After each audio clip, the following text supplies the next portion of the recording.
You're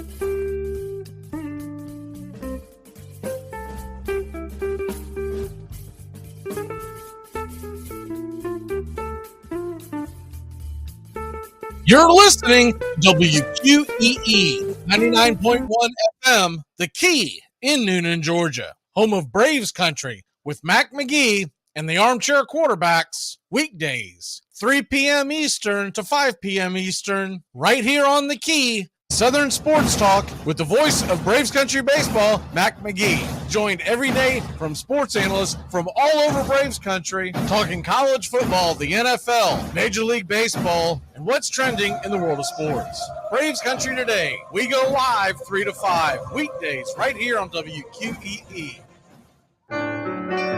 Hey, Braves fans, I'm Mac Magee.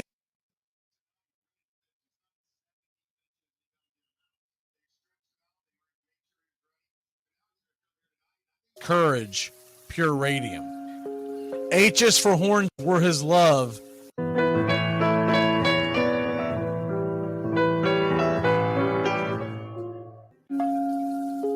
Lineup for yesterday by Ogden Ash. A is for Alex, the great Alexander. Back with the Giants when they asked who's the tops, said correctly I is. E is for Evers, his jaw in advance, never afraid to tinker with chance. F is for Fordham and Frankie and Fish. I wish he were back with the Giants, I wish. G is for Gehrig, the pride of the stadium. His record, pure gold. His courage, pure radium. H is for Hornsby. When pitching to Raj, the pitcher would pitch, then the pitcher would dodge. I is for me, not a hard-hitting man, but an outstanding all-time, incurable fan. J is for Johnson, the big train in his prime, was so fast he could throw 3 strikes at a time.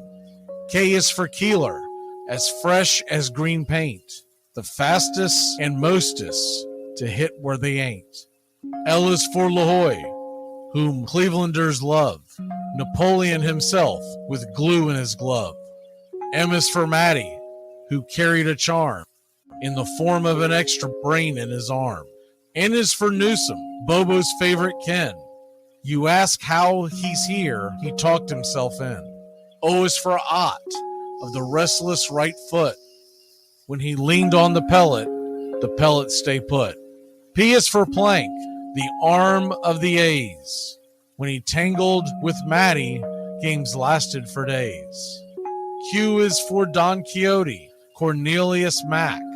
Neither Yankees nor years can halt his attack. R is for Ruth, to tell you the truth. There's no more to be said, just R is for Ruth. S is for Speaker, swift center field tender. When the ball saw him coming, it yelled, I surrender. T is for Terry, the giant from Memphis, whose 400 average you can't overemphasize. U would be Ubel if Carl wore a Cockney, but we say Hubble in baseball like football in Rockney. V is for Vance, the Dodgers' very own Dazzy. None of his rivals could throw as fast as he. W, Wagner, the bow-legged beauty, short, close to all traffic with Honus on duty. X is the first of 2 X's in Fox, who was right behind Ruth with his powerful socks. Y is for Young, the magnificent sigh. People battled against him, but I never knew why. Z is for Zenith, the summit of fame. These men are up there. These men are the game. Lineup for yesterday, Ogden Ash, January 1949, Sport Magazine.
Hey, Braves Country! Braves Country HD is bringing you Braves Country Baseball all year long. Hi, I'm Mac Magee. We'll be bringing you play-by-play, pitch-by-pitch, inning-by-inning of your Atlanta Braves. Braves Country comes to you every Tuesday night and Friday night, and 2 bonus games every week. Please like and subscribe to youtube.com/@BravesCountry.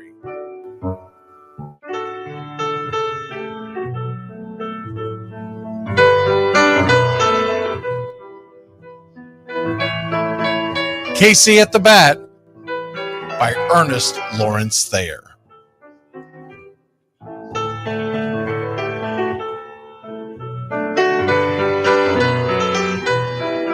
The outlook wasn't brilliant for the Mudville Nine that day. The score stood 4-2, but with 1 inning more to play. And when Cooney died at first and Barrows did the same, a pall-like silence fell upon the patrons of the game. A straggling few got up to go in deep despair. The rest clung to the hope which springs eternal in the human breast. They thought, if only Casey could but get a whack at that, we'd put up even money now with Casey at the bat. But Flynn preceded Casey, as did Jimmy Blake, and the former was a hoodoo, while the latter was a cake. So upon that stricken multitude, grim, melancholy sat, for there seemed but little chance of Casey getting to the bat. But Flynn let drive a single, to the wonderment of all, and Blake, the much despised, tore the cover off the ball. And when the dust had lifted and men saw what had occurred, there was Jimmy safe at second and Flynn a hugging third. Then from 5,000 throats and more rose a lusty yell. It rumbled through the valley, it rattled in the dell. It pounded on the mountain and recoiled upon the flat, for Casey, mighty Casey, was advancing to the bat. There was ease in Casey's manner, As he stepped into his place, there was pride in Casey's bearing, and a smile lit Casey's face. And when responding to the cheers, he lightly doffed his hat. No stranger in the crowd could doubt 'twas Casey at the bat. 10,000 eyes were on him as he rubbed his hands with dirt. 5,000 tongues applauded when he wiped them on his shirt. Then while the writhing pitcher ground the ball into his hip, defiance flashed in Casey's eye, a sneer curled Casey's lip. And now the leather-covered sphere came hurtling through the air, and Casey stood a-watching it in a haughty grandeur there. Closed by the sturdy batsman, the ball unheeded sped. That ain't my style, said Casey. Strike one, the umpire said. From the benches black with people, there went up a muffled roar, like the beating of a storm waves on a stern and distant shore. Kill him! Kill the umpire!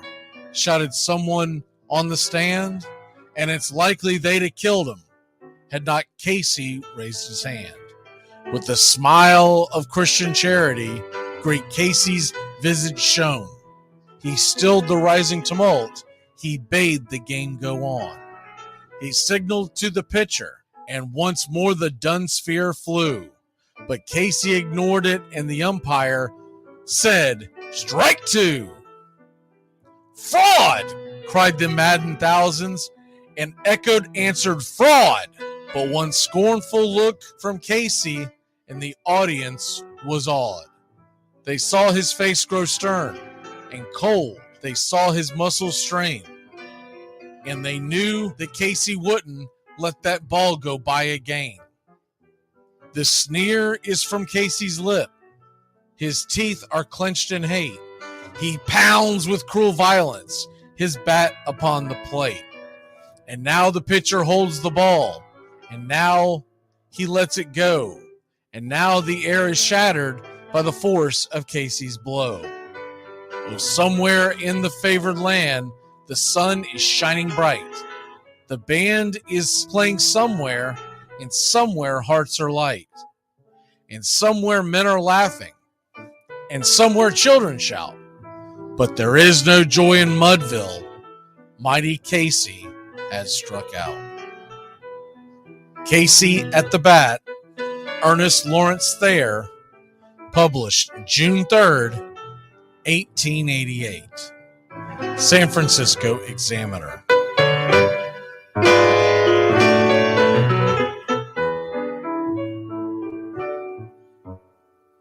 Braves Country today. We're talking Southern sports. We go live 3 to 5 weekdays right here on WQEE. Braves Country today, Southern sports talk with the voice of Braves Country baseball, Mac Magee. Joined every day from sports analysts from all over Braves Country, talking college football, the NFL, Major League Baseball, and what's trending in the world of sports. Braves Country today. We go live 3 to 5 weekdays right here on WQEE. Hey, Braves Country. Braves Country HD is bringing you Braves Country Baseball. Braves Country comes to you every Tuesday night and Friday night, and 2 bonus games every week. Hi, I'm Mac Magee, and we'll be bringing you play-by-play, pitch-by-pitch of your Atlanta Braves. It's free to listen. Please like and subscribe. YouTube.com/@Braves Country. Braves Country Baseball for the fans, by the fans. You're in Braves Country.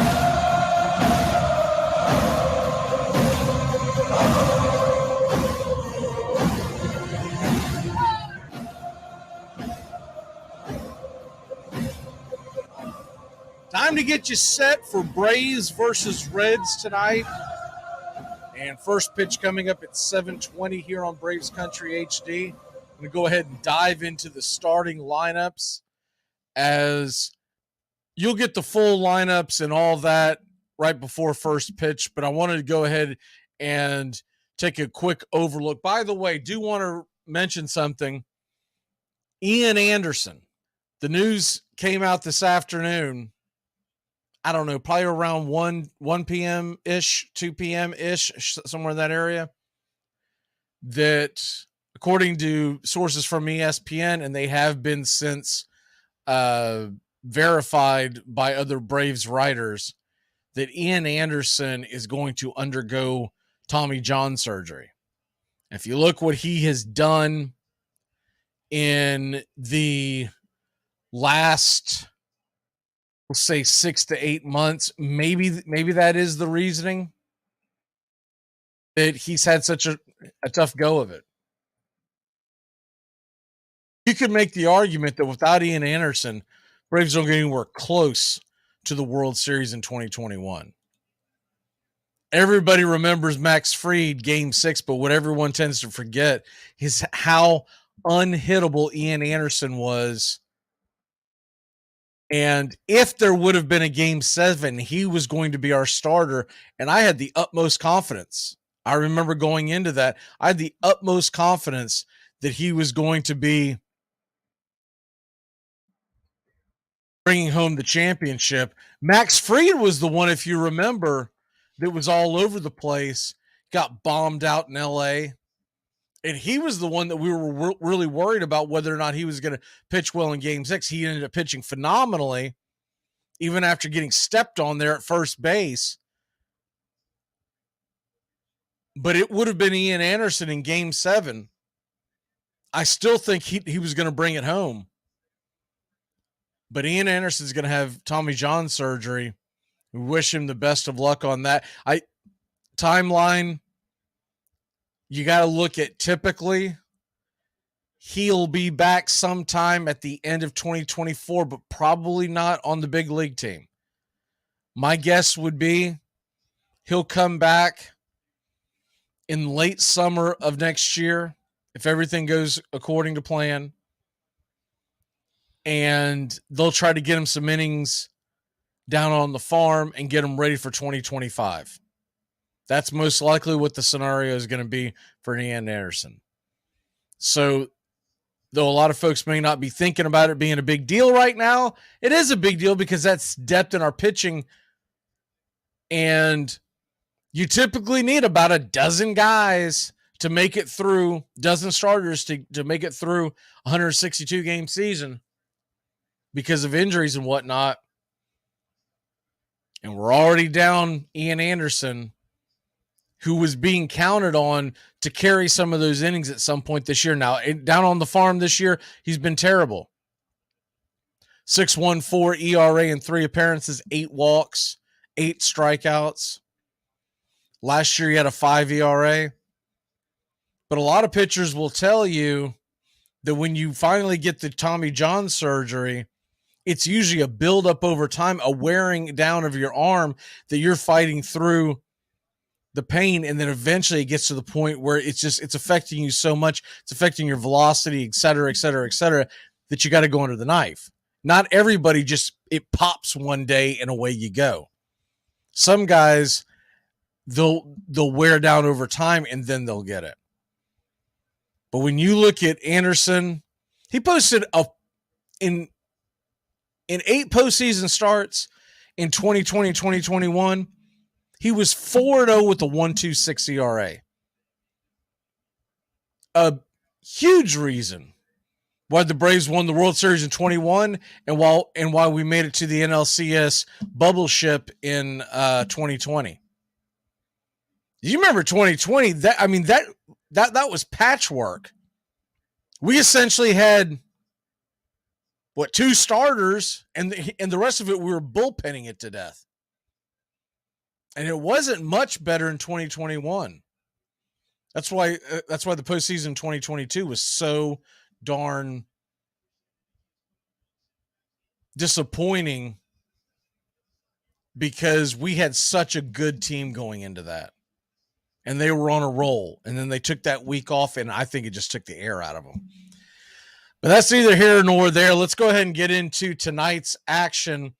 The lineup tonight, you're going to have Acuna and Olsen and Riley. That's going to be your 1-2-3 punch as normal. Murphy is back in the 4-hole. And they finally moved Rosario up.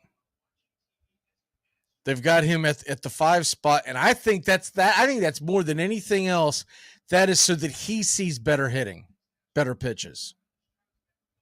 I don't think that's necessarily the Braves saying that we believe more in you. I think it's more of the fact that he'll see better pitches hitting in front of what'll be Albies batting in 6th, and then Arcia in 7th. So you're going to have, to start the lineup, it's going to be righty, power righty, power lefty, power righty. Rosario, who I won't call him a power lefty, but he is a guy that has some pop and can find that right field porch. And then Albies switch hitting, and then Arcia. And then after that, behind Arcia is Ozuna.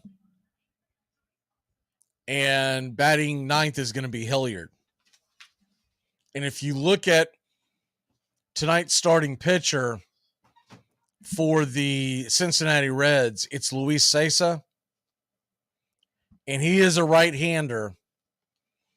And I didn't realize he was 30 years old. It didn't seem like he'd been around that long. But Luis Cessa, his career versus the Atlanta Braves, very, very small sample size. I'll give you the quick numbers. Olson's 0 for 4. Riley's 1 for 5. Murphy is 0 for 1. Rosario 1 for 5. Albies 0 for 4. Arcia is 1 for 2. And Ozuna, here's a shocker, 0 for 3. But when you look at this, it's a small sample size. And he is a guy that they can get to. Now, their starting lineup tonight, it's very similar to last night. You've got India and Friedel leading off. By the way, those two guys, very impressive top of the order. They hit for contact. They've got speed. Fraley is going to be out there and left. And then Stevenson, who was from the Atlanta, Georgia area. Stevenson, their catcher, this tells you something about him as a catcher. They think highly enough of him where he's the designated hitter tonight. And why not? I mean, he's batting .314. Now, he doesn't have a home run yet, but he's batting .314. He's a guy that by the end of the year will probably have around 20, 25 home runs. Will Myers, then Vossler, he is in there obviously because of the injury to Votto, who is rehabbing. And then you're going to have Steer at third. You're going to have Casale behind the plate tonight.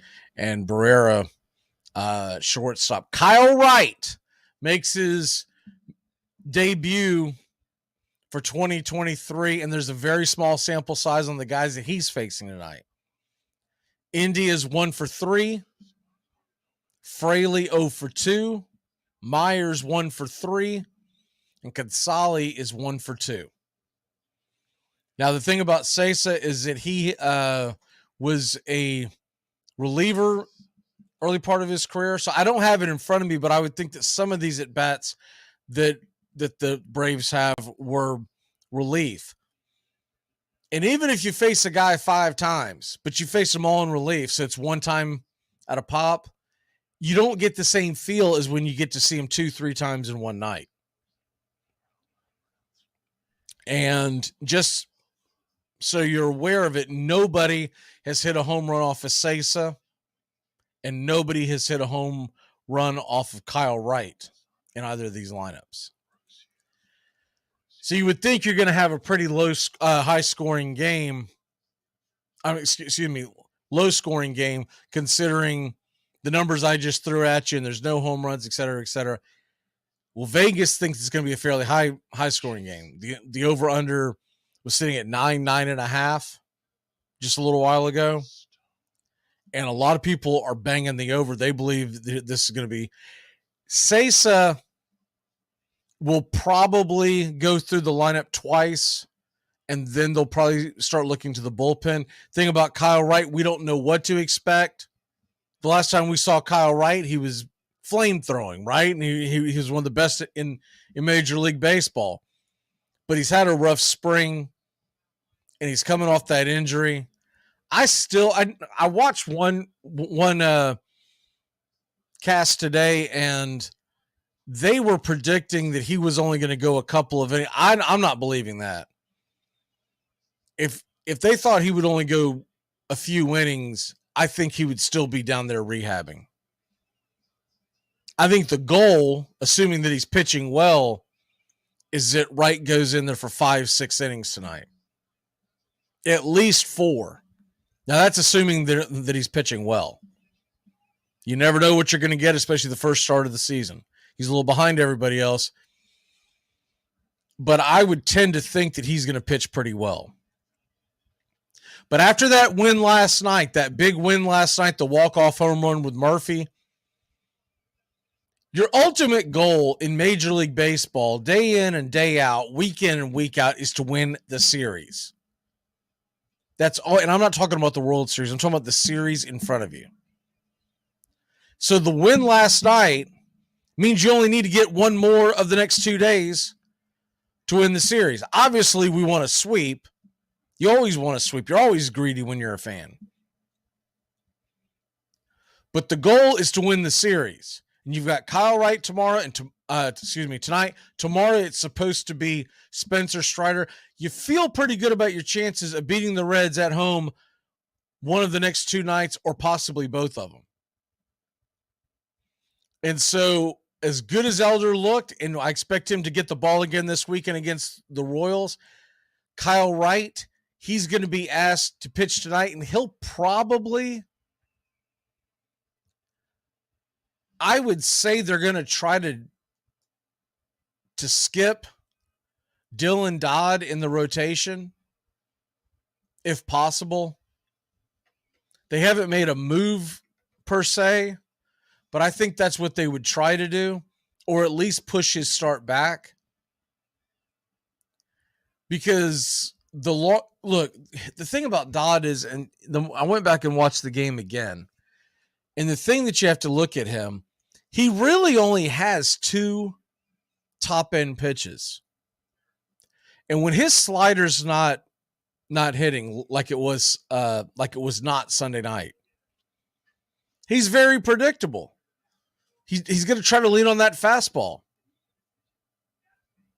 I think he ended up throwing his fastball like 60-something% of the time, 62, 63% of the time is what the number ended up being. And that's why the Padres were teeing off on. Look, these are very good hitters on the Padres. And you're not going to be able to sneak that by them. Would they possibly start Dodd this weekend against the Royals, a pretty meek offense, to try to get him some experience and maybe a vote of confidence? It's possible. But if you're looking at wanting to win the game, honest engine, what you probably should do is you should probably pitch Strider tomorrow night. Thursday's an off day, which would have been Dodd's turn to go. And skip his turn Thursday and put Morton in on Friday, and then Elder Saturday, Wright on Sunday. And then if you have to bring him back around on the second time, because I'm not positive that Max Fried's going to be back as early as they thought he might be. It's looking more like it could be another week or so. So if that's what ends up happening, then you may have to have Dodd pitch one. But if you can do it, you'd prefer for Dodd to pitch one and not pitch 2. Going into tonight, the Braves are 1 game up on the Mets. They're 2.5 up on the Phillies. And the Mets and Phillies are playing pretty well. The Mets are going up against the Padres. And that game, I do think that the Padres have a decent chance to pull that one out. Peterson's on the mound. He's versus Weathers. Ryan Weathers is a little better pitcher than David Peterson, I believe, at this stage. So I do believe that the Padres have a decent chance of pulling that off. And the Mets just don't score a lot of runs. They got a handful of runs against Darvish last night, but if you saw any of that game, I was watching it side by side next to the the Braves Padres game. They had two singles that led to runs at the beginning of their scoring. It was in the middle innings. I don't remember if it was the fourth, fifth inning, whenever it was, but two hits where the ball rolled down the line, the third base line in between home plate and third. And 9 times out of 10, more than that, 49 times out of 50. I'm not going to go quite as much as 99 times out of 100, but at least 19 out of 20 times. That ball is going to kick, foul, and Machado is going to pick it up, and you're going to go back to the drawing board.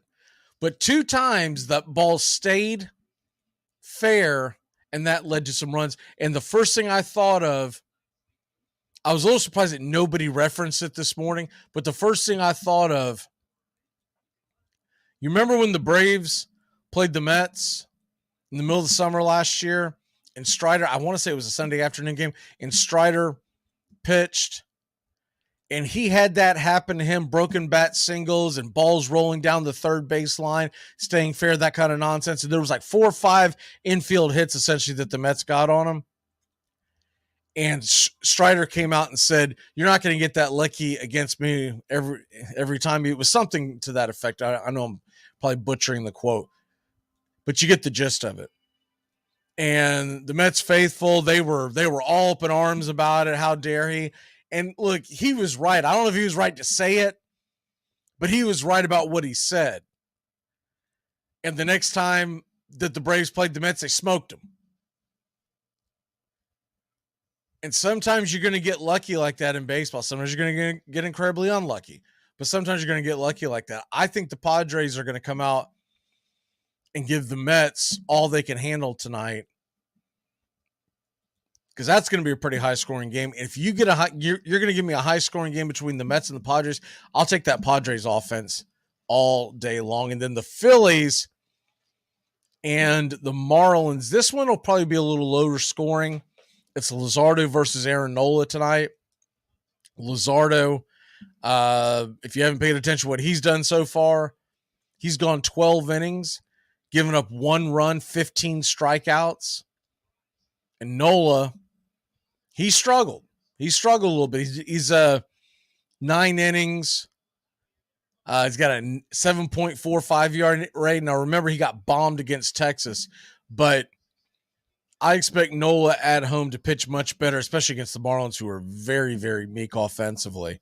So hopefully the Marlins can squeak one out there against the Phillies, and maybe we'll have a chance to pick up a game on both of them. But I do believe that the Braves are going to have an opportunity to pick up a game on the Mets tonight. It's not a given, but I like the odds. Anytime David Peterson's anytime he goes to the bump and he's not going against the Braves, because for whatever reason he pitches well against the Braves, usually, I like our chances.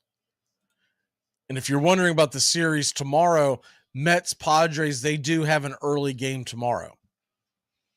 Marlins, Phillies, they do have an early game tomorrow. Braves, we're going to have that game again here on Braves Country HD tonight and tomorrow night.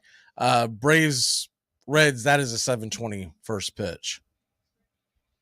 But tomorrow night, tomorrow afternoon, assuming everybody plays, the Padres have a real big advantage. It's Blake Snell. We saw how good he can be. Blake Snell versus Tyler McGill. And I know McGill, if you look at his numbers, it may look impressive. McGill is not the caliber of pitcher that Blake Snell is. So if the Padres can win tonight, they may win that series. Our goal is to win the series, and let's go and get it wrapped up tonight. All right, we're going to step away for a second. Braves, Reds, first pitch. We'll be back in a flash.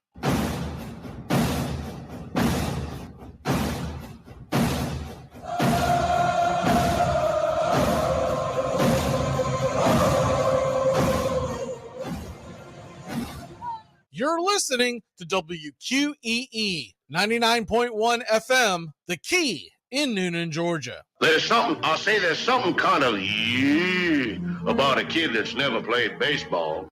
If baseball is about caring, about loyalty and rivalry. Baerga is 0 for 3. Left center field. Grissom on the run. The team of the 90s has its world championship.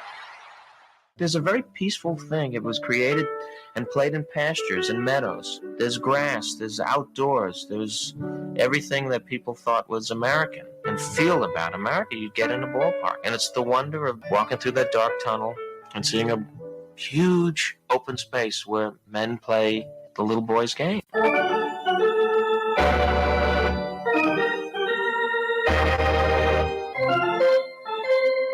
I believe in the Church of Baseball. I've tried all the major religions and most of the minor ones. I know things. For instance, there are 108 beads in a Catholic rosary, and there are 108 stitches in a baseball. I prefer metaphysics to theology. You see, there's no guilt in baseball, and it's never boring. It's a long season, and you gotta trust it. I've tried them all, I really have. And the only church that truly feeds the soul day in, day out is the Church of Baseball. Touch them all, Joe. You'll never hit a bigger home run in your life. A room in right center. If he hits one there, we can dance in the streets. The 2-1. Swung line drive, left field. One run is in. Here comes Brave. Here's the throw to the plate. He is safe. Braves win. Braves win. Braves win. Braves win. You're in Braves country.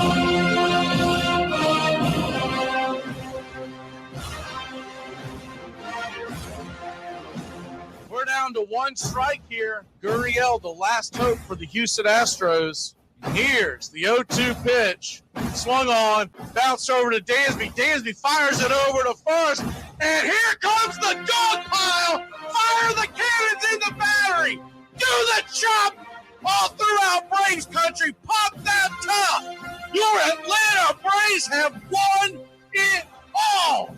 Oh, say can you see by the dawn's early light what so proudly we hailed at the twilight's last gleaming, whose what stripes and bright stars through the perilous fight o'er the ramparts we once were so gallantly streaming, and the rockets red glare, the bombs bursting in air, gave proof through the night that our flag was still there.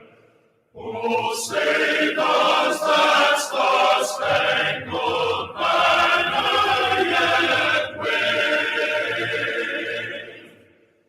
o'er the land of the free and the home of the brave? Play ball.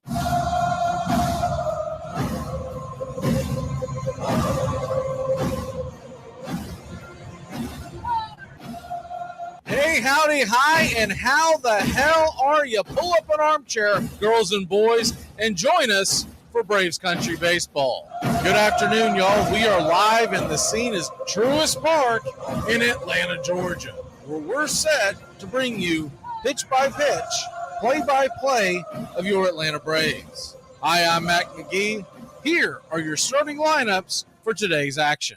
For the visiting Cincinnati Reds, leading off and playing second base, Jonathan India. He's hitting .324 with 1 home run and 3 RBI. Friedel batting second, playing center field, batting .313 with 2 home runs and 2 RBI. Fraley is out and left and batting third, batting .320. Tyler Stevenson from Atlanta, Georgia is the designated hitter, batting .314. Will Myers out in right field, batting .226. Vossler is the first baseman tonight, batting .222. Steer at .258 is batting 7th. Casali behind the plate, 1 for 6 on the season, and Barrero is the shortstop, batting 9th at .222. Starting pitcher, Luis Cessa, 5 innings this year, a 3.38 ERA with 2 walks, 3 walks, and 2 strikeouts.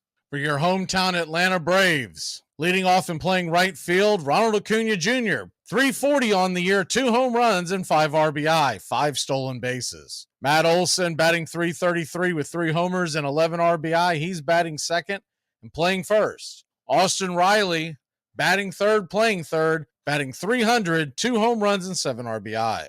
Last night's hero, Sean Murphy, has raised his average to 240 with a home run and 5 RBI. Eddie Rosario out and left, batting 148. Ozzie Albies batting sixth, playing second, 1 home run, 4 RBI at 227. Orlando Arcia batting seventh, batting 341 with 2 home runs, 5 RBI.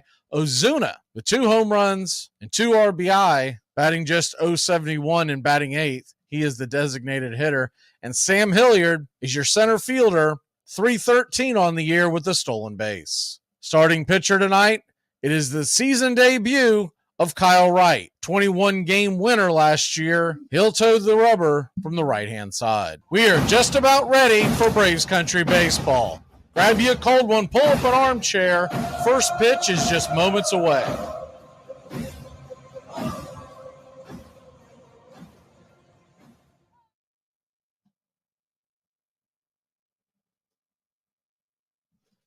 Hope everybody is ready for Braves Country Baseball. Welcome in here on Braves Country HD and wherever you may be listening. Now, we're in a few different places tonight.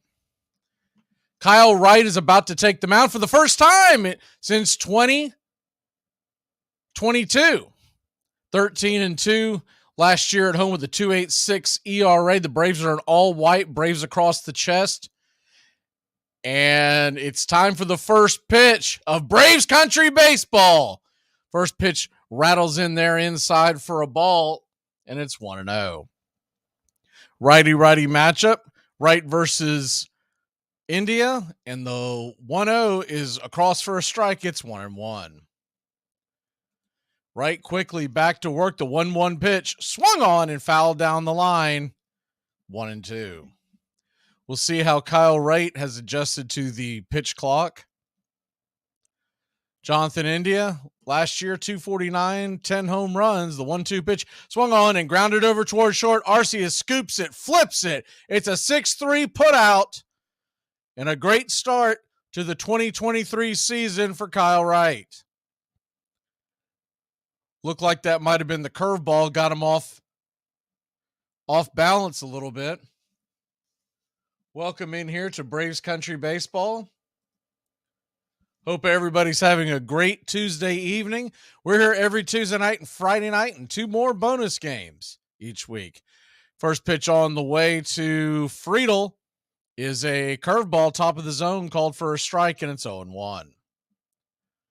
Lefty in the box, righty on the mound, and the 0-1 pitch fires it in. Fastball straight back to the screen.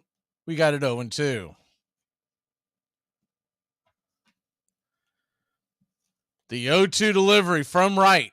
Swung on and just got a piece of it to stay alive. Bangs it foul down the third base line.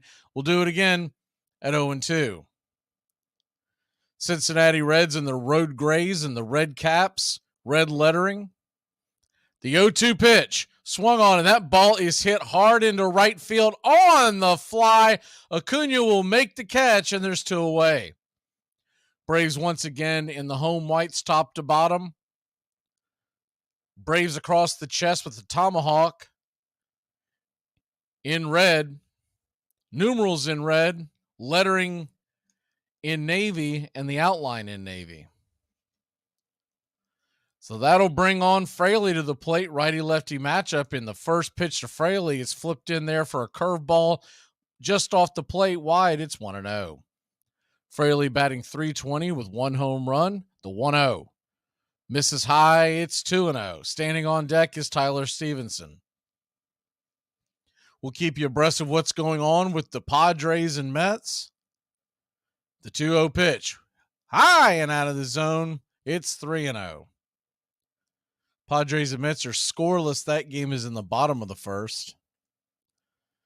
Phillies and Marlins are at it as well. We'll keep an eye on that for you. The 3-0 pitch just on the outer edge, kissed the black for a strike. It's 3-1.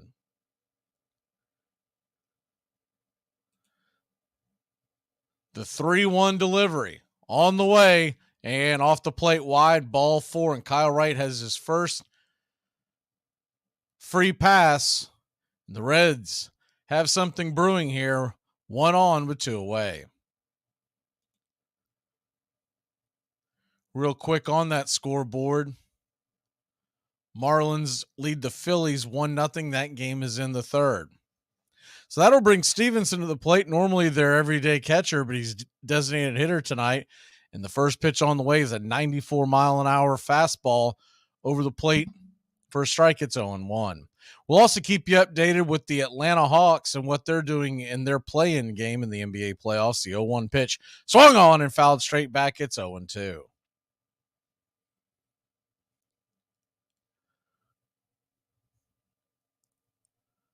Braves nothing, Reds nothing. We're just getting started here. Top of the first inning, 2 away. The 0-2 from right. Stevenson digs in. They set up outside. Curveball on the way, and the runner's going. That ball is going to get sailed into center field. Bad throw by Murphy, but it won't cost him. Fraley was sliding head first, and quickly on it was Hilliard. He must have lost the grip on that ball because that was nowhere near his intended target. Probably overthrew Ozzie by about 15 feet to the left. So Fraley's in scoring position. You got a 1-2 count. On the way, swung on and banged foul. Just got a piece of it to roll it over. We'll do it again at 1-2.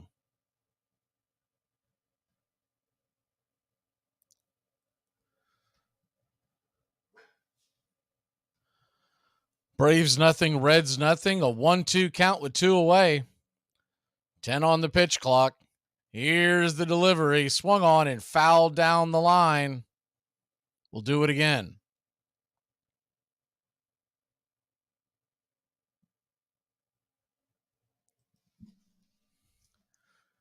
Braves lead the Mets by 1 game in the National League East. 2.5 over the Philadelphia Phillies. I'm Mac Magee here for Braves Country Baseball. The 1-2 pitch inside, and there that ball's going to hit Stevenson. Got him on the wrist. We'll see if he's okay. He appears to be okay. Doesn't seem to be in too much pain. Just kind of looked at his wrist and flexing his hand. Not what you want to do there when you got 2 strikes. Thought it was his wrist, but it was actually closer to his elbow, just below the elbow guard.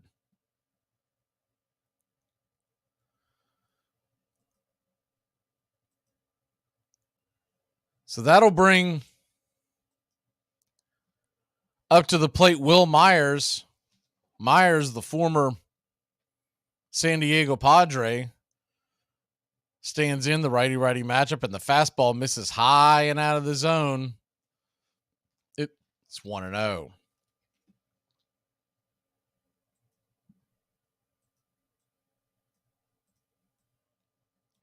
The 1-0 from right. Looks back the runner at second and top of the zone. Nice slider there at the top, and it's 1-1.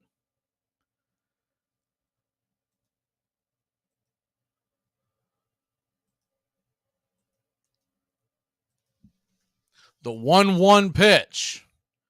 Murphy sets up wide. Here's the delivery. Swing and a miss. 95-mile-an-hour. Blew it right by him on the outer edge, and it's 1-2. Right once again. Down to 1 strike to get him out of the inning unscathed. This will be his 23rd pitch of the inning.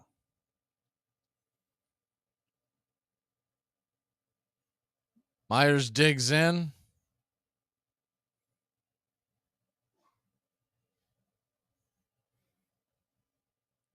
The 1-2 pitch. On the way. Swung on and missed strike 3. Sit him down. Curveball got him. And that'll end the inning. So a little bit of traffic on the bases, but we got away with it. We're going to grab the bats. Be back in a second. You know what your problem is? You're really cute, so no one ever told you to shut your pie hole. You think I'm cute? Shut your pie hole! When Larry Bird finally returned to the court after missing basically an entire season with foot surgery and a back injury, he faced prime Michael Jordan and Scottie Pippen. 10 seconds to go, it was a tie game. The Celtics had the ball, and the Bulls put their two best defenders, Michael Jordan and Scottie Pippen, both on Larry Bird, and then this happened. Let's see if they wind it all the way down. Inside of 10 seconds. Bird low. You can't double yet. Now you can quickly. Bird's jumper, good. Larry Bird gives the Boston Celtics a 2-point lead. Everybody in this building had to know what was going on. Michael came over to help out. But maybe a quote from NBA Hall of Fame coach Pat Riley can explain. In an interview, Pat Riley said this iconic quote, "If I had to choose a player to take a shot to save a game, I'd choose Michael Jordan.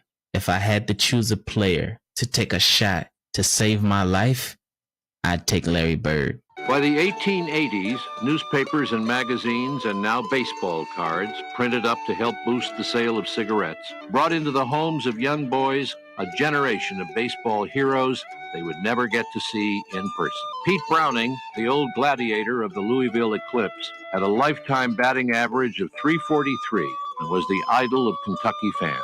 One day in 1884, he broke his favorite bat. After the game, an apprentice woodworker named Bud Hillerick offered to make Browning a new bat. The next day, Browning went 3 for 3. Thereafter, he would use no one else's bats. It was the first Louisville Slugger, and Browning would eventually own more than 200 of them, to each of which he gave a name taken from the Bible. Welcome back to Braves Country Baseball. The first pitch on the way to Ronald Acuna Jr. is down below the knees, taken for a ball, and it's 1-0. Ronald Acuna Jr. standing in, batting .340 on the year. The 1-0 pitch right there below the knees. Looked like a ball, but they called it a strike. Home plate umpire Ryan Blackney, and it's 1-1. The 1-1 on the way. About belt high right over the dish. 1-2. Sinker, slider to start off Acuna. Righty matchup. Luis Cessa on the mound tonight. The 1-2 pitch. Top of the zone. That one was in the zone, but called a ball. It's 2-2. So a strange strike zone so far for Blackney. The 2-2 pitch. Swung on, and that ball is hit hard on the ground, but right at India. Jonathan India, second baseman. 4-3 put out, and there's one away.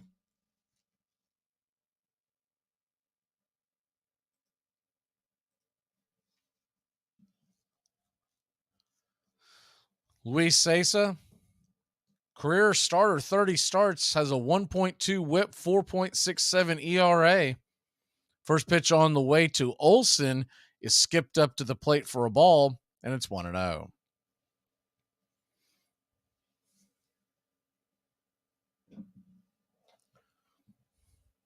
Matt Olsen batting .333 from the left-hand side, righty-lefty matchup. Cessa spins and deals, and top of the zone.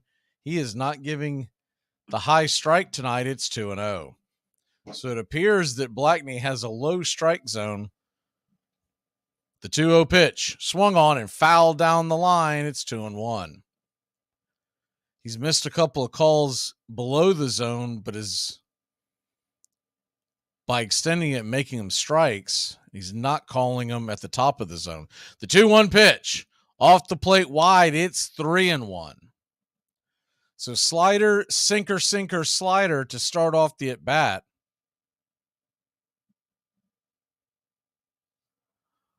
The 3-1 delivery swung on, and that ball is belted high and deep, going back on the track. Zip, boom, bam, it's gone. A solo blast by Matt Olsen makes it 1-0. Ramalama ding dong. How about those Braves? Didn't have to wait all night tonight to score. The lumber is warming up. And Kyle Wright has got something to work with here in the bottom of the first. He got all of that one. We'll get the numbers to you here in a second. That was a no-doubter. hit that well above the center field scoreboard sign into the top deck. Atlanta won. Cincinnati nothing. The 0-1 pitch swung on. That ball is rifled into right center field. It's going to get down for a base hit. Riley takes a bit of a turn, but decides to stay right there at first. And there's one on, one away, and one in already for your Atlanta Braves. Took the outside pitch and just inside outed it. Matt Olson on that home run. 448 happy feet. Thing got out in a hurry. 118 miles an hour off the bat at a 22 angle. Sean Murphy comes to the plate, and the first pitch to the righty-righty matchup to last night's hero. It's called for a strike, and it's 0-1. Murphy got his first home run as an Atlanta Brave, and what a dandy it was. If you missed that, it was a walk-off job. The 0-1 pitch dips inside, almost gets Murphy on the arm, misses him, and it's 1-1. Murphy batting .240. The 1-1 pitch swung on and popped up, and that is a can of corn in the infield. Vossler, first baseman underneath it. He'll make the catch. And there's two away.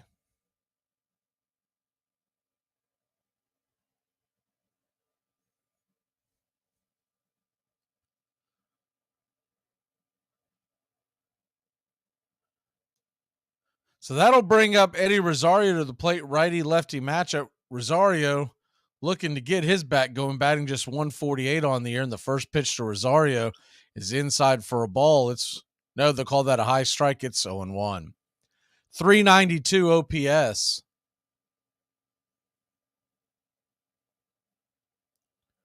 The 0-1 delivery swung on, and that ball's grounded weakly over to second. India's got it, and it's a 4-3 putout to end the inning. But not before your Atlanta Braves put one on the board via the solo shot by Matt Olson. We'll be back in a flash here on Braves Country.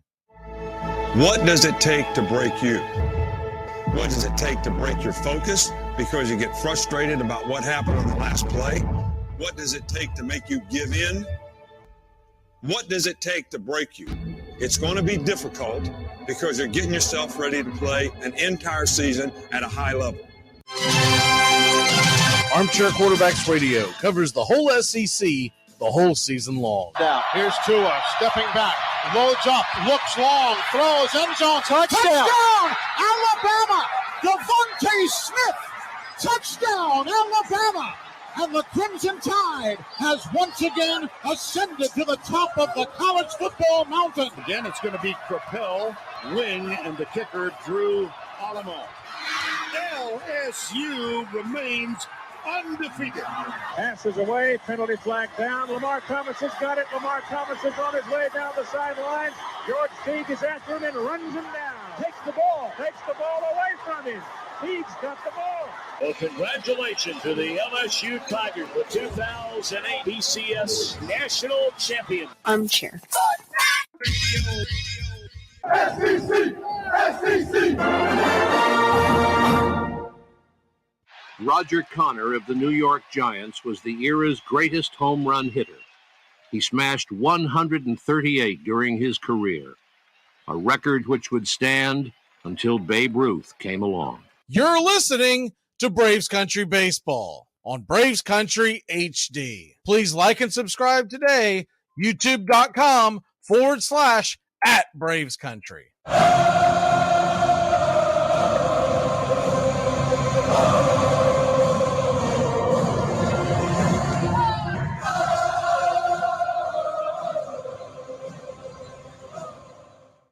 Welcome back to Braves Country Baseball. The first pitch misses for a ball to Vossler, righty-lefty matchup, and it's 1-0. Four-seam fastball that missed out of the zone. The 1-0 pitch. Fastball misses high and out of the zone there again. It's 2-0.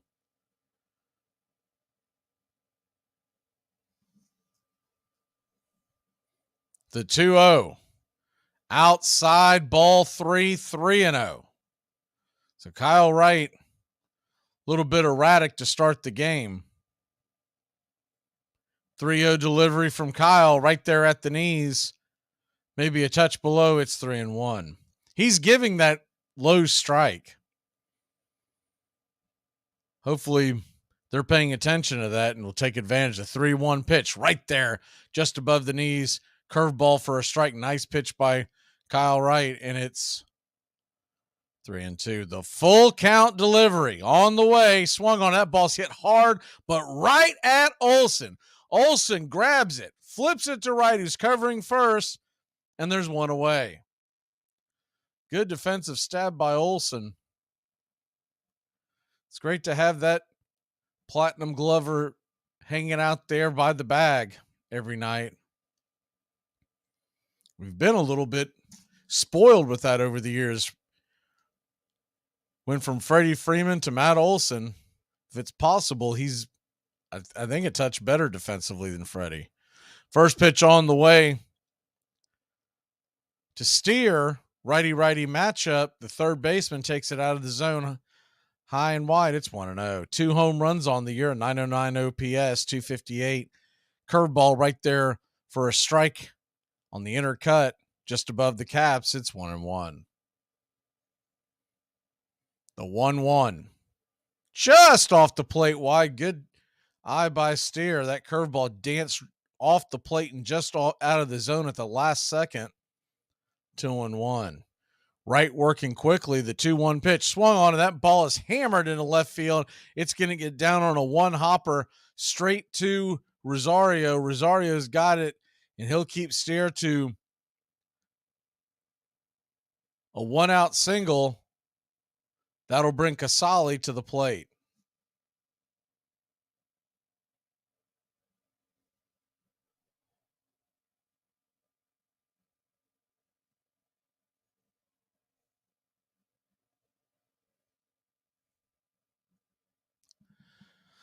So Casali batting 167. The number 8 hitter takes it inside strike and low. It's 0-1. Mets and Padres still scoreless in the second inning. The 0-1 from right.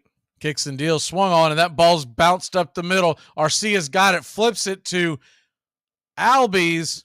They'll get the force out there at second, but the flip kind of handcuffed Ozzie, and he lost his balance. I don't think he expected it to go the direction that it did, so he held on for the bang-bang force play, but the runner at first will be safe as Ozzie, when he got the ball, it was a really quick delivery from about 3 feet away. If it wasn't for really good reflexes by Ozzie, that could have been a disaster. He stumbled off the bag and laughed along with Arcia. First pitch on the way to Barrera, the number 9 hitter, is called for a strike. It's 0-1.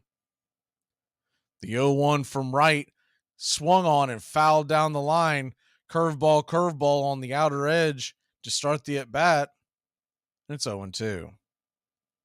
Barrera batting .222.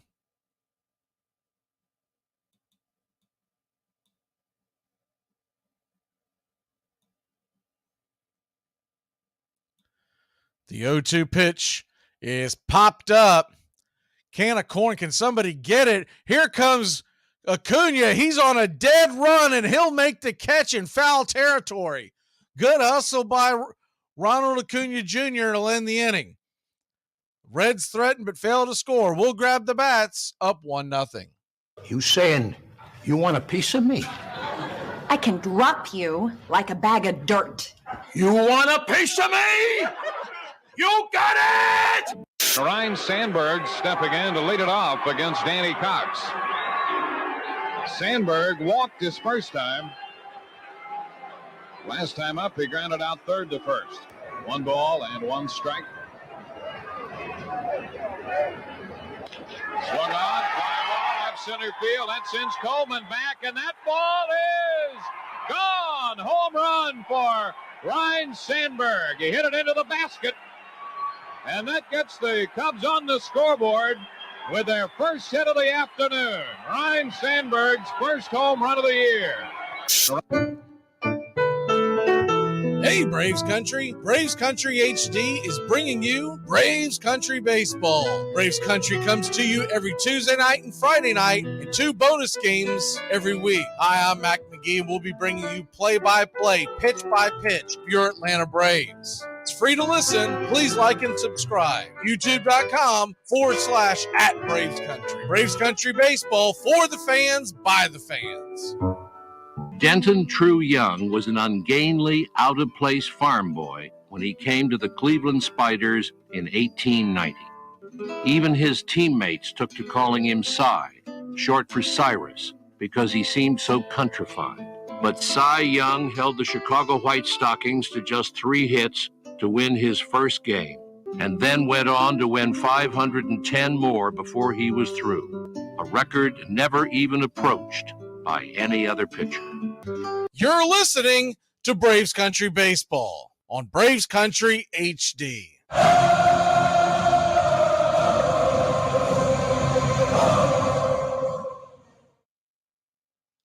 Welcome back to Braves Country Baseball. First pitch is misses low in the dirt for a ball to Ozzie Albies, and it's 1-0. The 1-0 to Albies swung on and fouled down the line. It's 1-1. Slider in the dirt to begin the at-bat. Fastball up high to follow. The 1-1 pitch swung on, and that ball is fouled straight back. Looked like the slider. It's 1-2.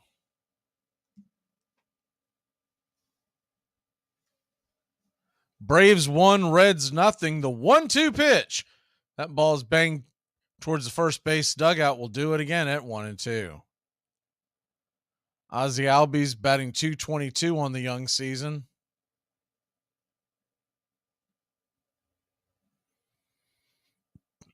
The 1-2 delivery, changeup in the dirt, just got a piece of it to stay alive. Ozzie rolls it over, 1-2. Open stance from the left side, the 1-2 pitch, swing and a miss, strike 3. Slider in the dirt, and he went fishing. There's one away.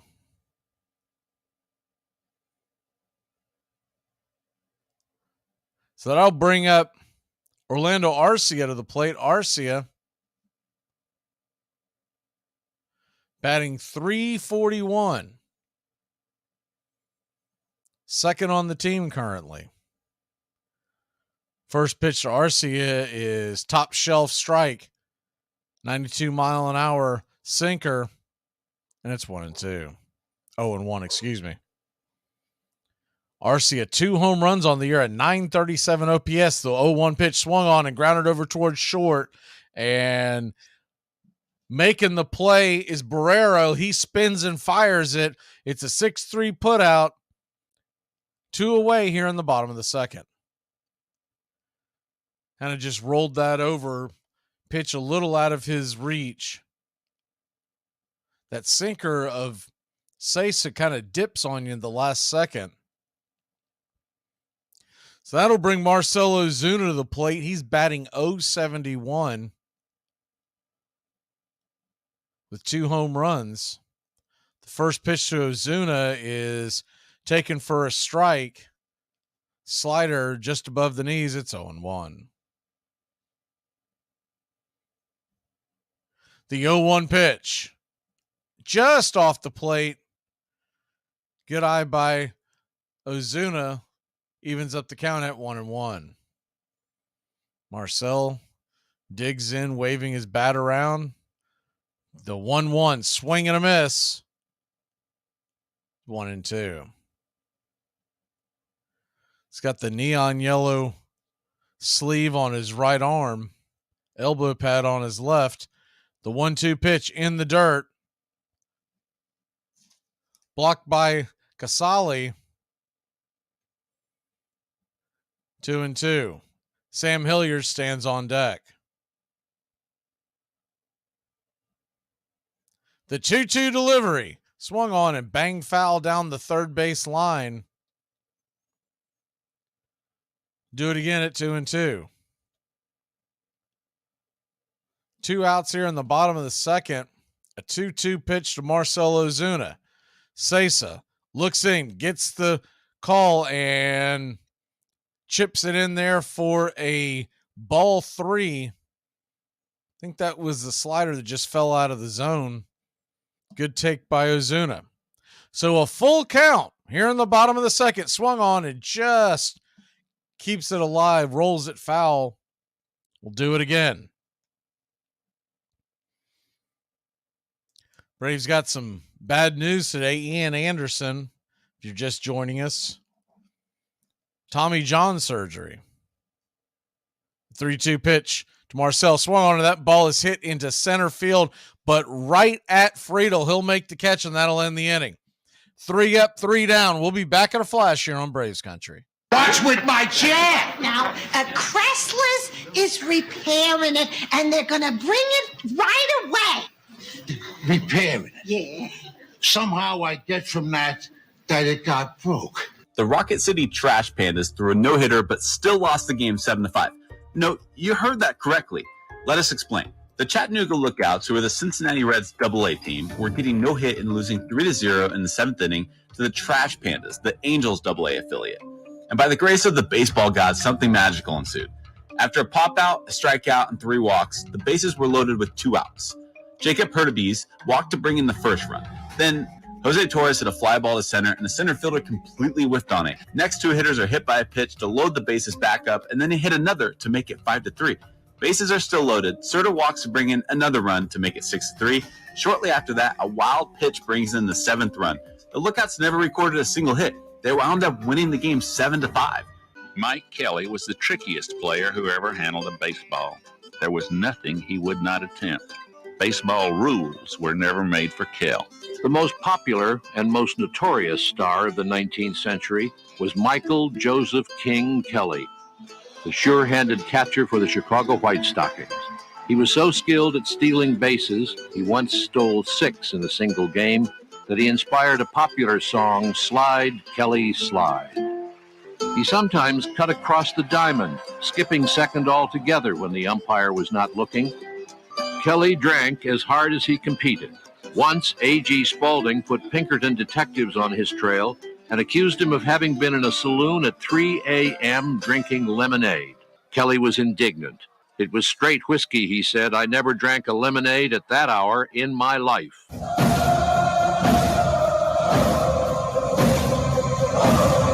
Welcome back to Braves Country Baseball. The first pitch on the way to the leadoff hitter, Jonathan India, is rifled into left field, a worm burner in between third and short, and it's a leadoff single for the Cincinnati Reds. Ball just got way too much of the plate, drifted in, and India smoked it. Hit them where they ain't. So 1 on and nobody out will bring the number 2 hitter, Friedel, to the plate. And the first pitch is swung on and banged over the first baseman's head. Matt Olson could not make the play, gets into right field, and Friedel, hustling all the way, is going to make it down to second base. Acuna had a long way to go on that one, made it closer than most, but Friedel was hustling the whole way. You got runners on second and third and nobody out. So 2 pitches in the inning, and quickly there's trouble brewing. Fraley comes to the plate. He walked his first time up. The first pitch to Fraley is just off the plate wide for a ball. 1-0. Fraley batting .320 on the year. The 1-0 pitch off the plate wide. Curveball misses. It's 2-0. Wright's been a little erratic here in his first start of 2023. Runners on Second and third, nobody out. The number 3 hitter, 2-0 pitch. Off the plate, wide, fastball misses. It's 3-0.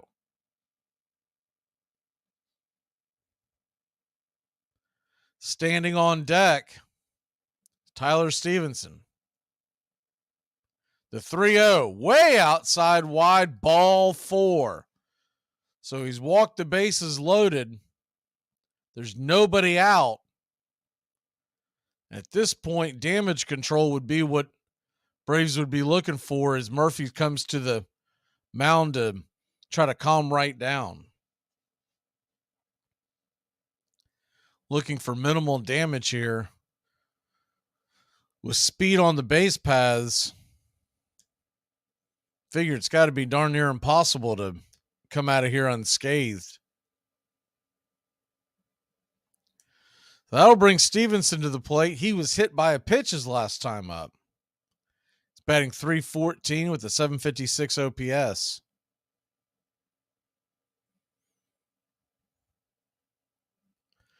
First pitch on the way is a curveball, top of the zone, taken for a strike. It's 0-1.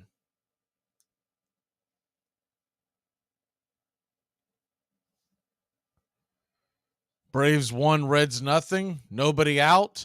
And he hits him again.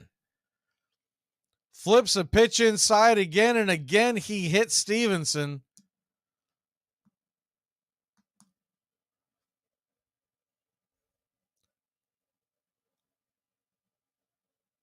I think that was the changeup, so no intent. Hit Stevenson right on the belt. I think he got fortunate that it didn't actually hit flush. Stevenson definitely gave him a dirty look, though. That's 2 times you get hit. You start wondering if there's something behind it. Yeah, he was very fortunate. It actually hit him on the belt. So the game's tied up at 1 apiece. Will Myers to the plate now. Nobody out still, and the bases are juiced. First pitch on the way is a swing and a miss. Curveball way off the plate. It's 0-1. Myers was going in there sitting on red. Murphy's going out to the mound for not sure what's going on, because the umpire, Ryan Blackney, went up there too. And I don't know if that's got something to do with the, yeah, that's what it looks like. It's got something to do with their, with the communication device that they use nowadays. Home plate umpire Ryan Blackney just signaled over to the Reds dugout. That did not count as one of the visits because it was a technical error. So we're back at it. The 0-1 pitch is swung on and fouled back out of play. It's 1-1. 0-2, excuse me. Braves 1, Reds 1. Wright getting into trouble quickly. First 2 pitches were 2 base hits, having runners on second and third. Then a walk and a hit by pitch. The 0-2 pitch, swing and a miss, big strikeout, curveball over the plate, the heart of the plate, but just had him off balance. There's big out number 1. That's the second strikeout for Kyle Wright.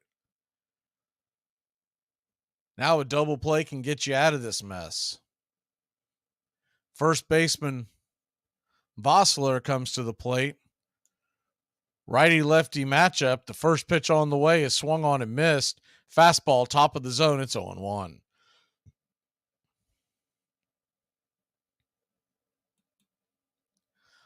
Jason Vossler, 6'1", 220 pounds, 29-year-old out of Westniak, New York. The 0-1 pitch misses out wide. It's 1-1. Vossler was drafted by the Chicago Cubs back in 2014 in the 16th round.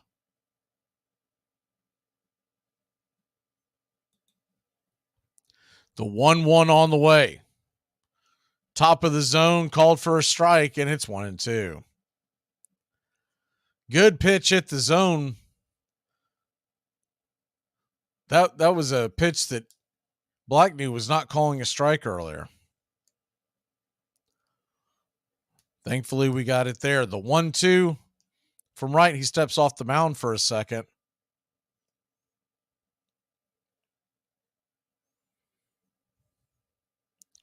The 1-2 pitch. On the way, down below the knees. Good take by Vossler. Curveball just dipped below the zone. Tried to get him to chase. It's 2-2.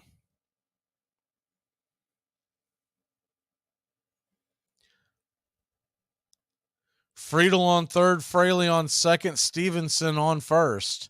The 2-2, right there at the knees. He got caught watching the paint dry fastball right down the pipe on the inner cut, and there's 2 away. Big strikeout by Kyle Wright. Just reared back and let it fly. 93 miles an hour on the gun.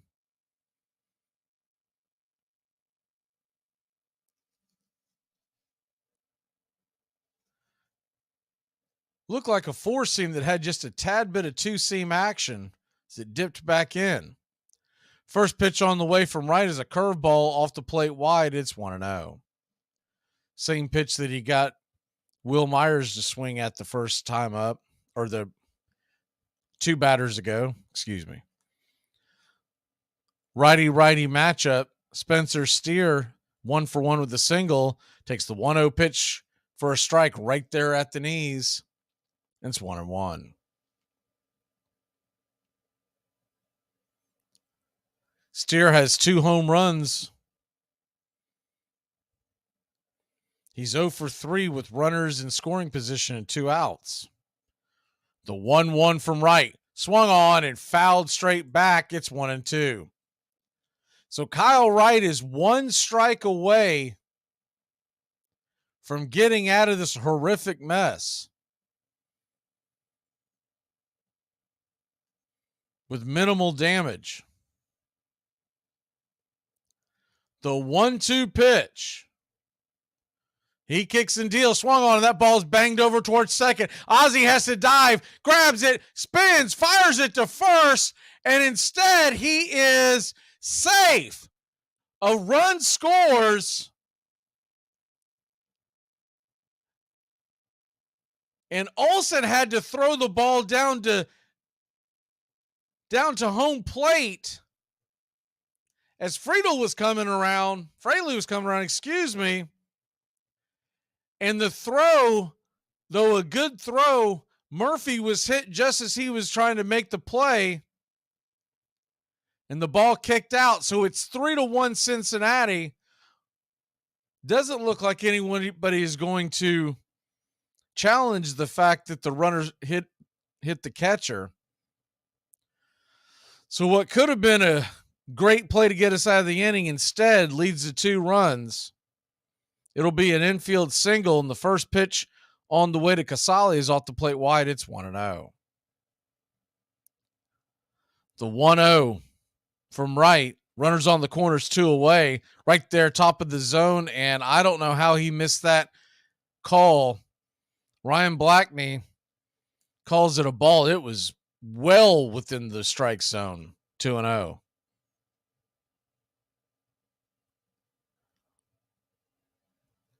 The 2-0 delivery off the plate wide. It's 3-0. Standing on deck, the number 9 hitter, Barrero.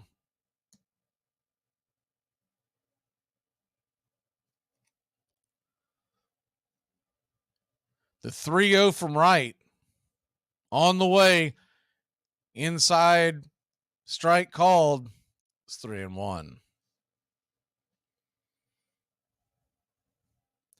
Blackney has to have one of the worst strike zones I have seen in a while. Both sides. Both teams. The 3-1 pitch swung on and banged off. Looks like it was fouled straight into Sean Murphy's leg. Needing a second to catch his breath. You got a full count now. Runners on the corners, 2 away. Looking at that replay. Yeah, it was right there on the inner right thigh.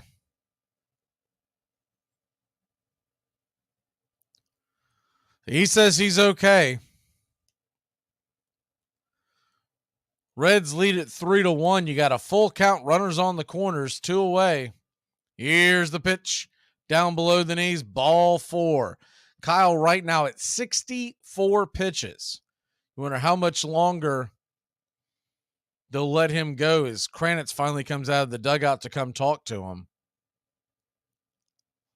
Little surprised he hasn't been out earlier. You got the bases loaded now. Barrero, shortstop, coming to the plate. He's 0 for 1 with a .211 batting average.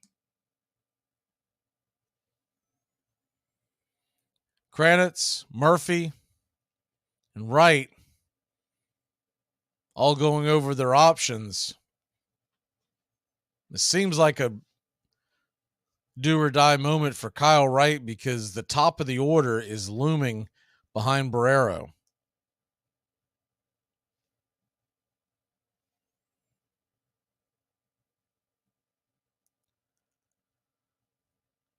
So bases loaded, 2 away, and the first pitch on the way is swung on and missed, and it's on 1. Cincinnati 3, Atlanta 1. As you can see right there on your screen, there's 2 away, bases loaded. The 0-1 pitch. Swung on and missed, strike 2. Good curveball by Kyle Wright. And once again, he's 1 strike away from getting out of this mess. The 0-2 pitch. On the way, curveball outside wide. Good backhanded grab by Murphy to keep that from going away. And it's 1-2. Michael Tonkin is warming up in the Braves bullpen. They'd love to get another inning out of Wright. The 1-2. Off the plate wide, ball 2. It's 2-2. Braves have a game tomorrow night, and then they are off Thursday. So they do have some bullpen options tonight.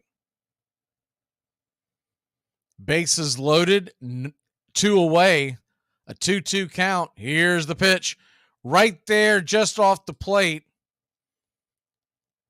Looked like it actually might have touched the strike zone, but Blackney has had an awful strike zone all night long. So you got a full count, 2 out, bases loaded. Here's the pitch off the plate wide, ball 4. He'll walk in a run. Braves trail 4-1. Atlanta's going to have to get those bats going tonight.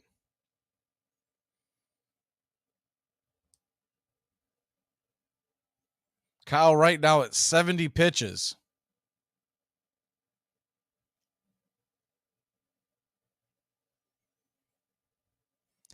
So that brings the top of the order.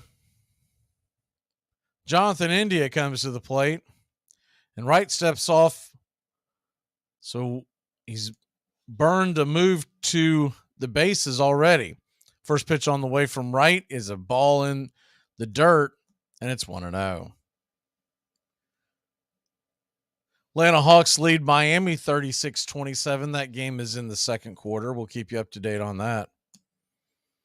Bases loaded, 2 outs. Reds threatening the 1-0 pitch right there for a strike. Fastball about belt high over the plate, and it's 1-1.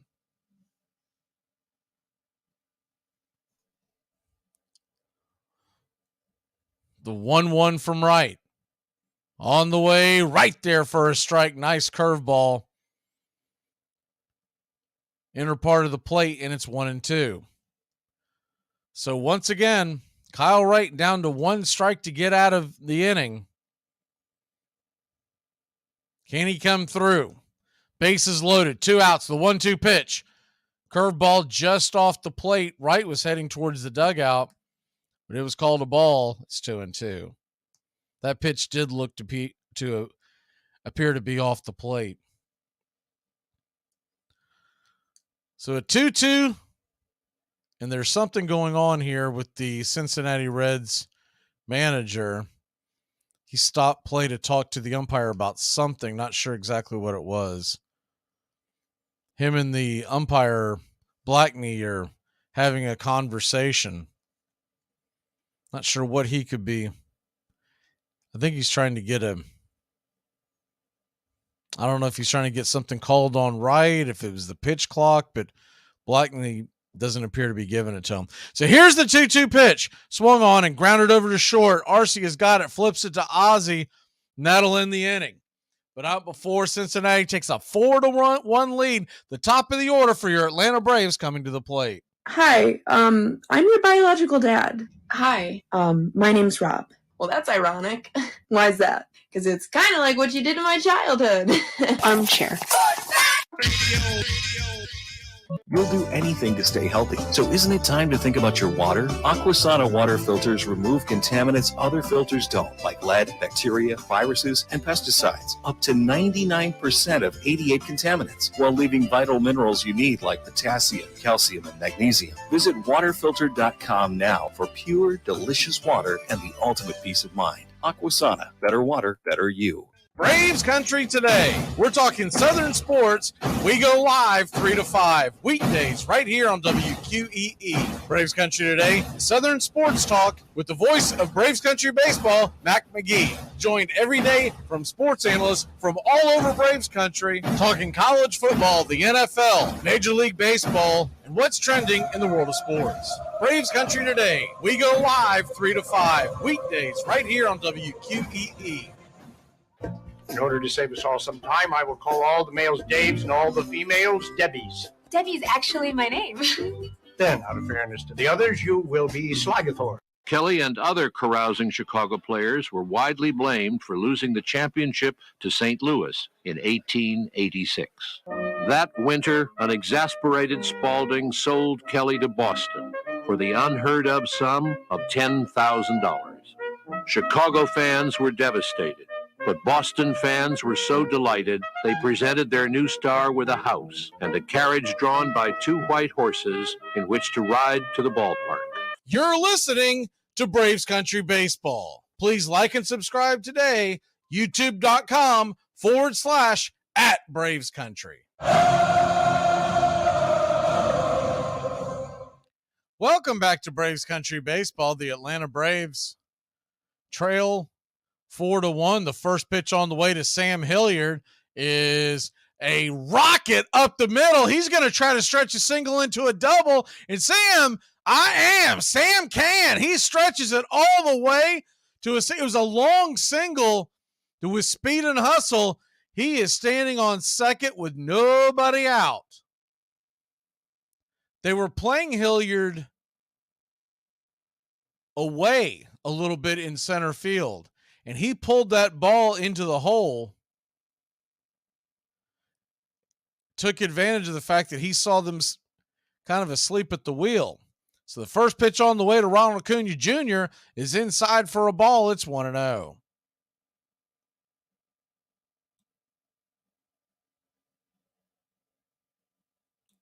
The 1-0. To Acuna, on the ground, swung on. That ball's going to get up the middle, and Washington's going to send Hilliard. Here he comes. Sam I am. It's 4-2 Atlanta. Atlanta trailing, excuse me, got a little excited there. Acuna, RBI single up the middle. Reds played it safe and threw the ball directly to second, did not try to throw out Hilliard, which I don't think they would have had much of a chance anyways.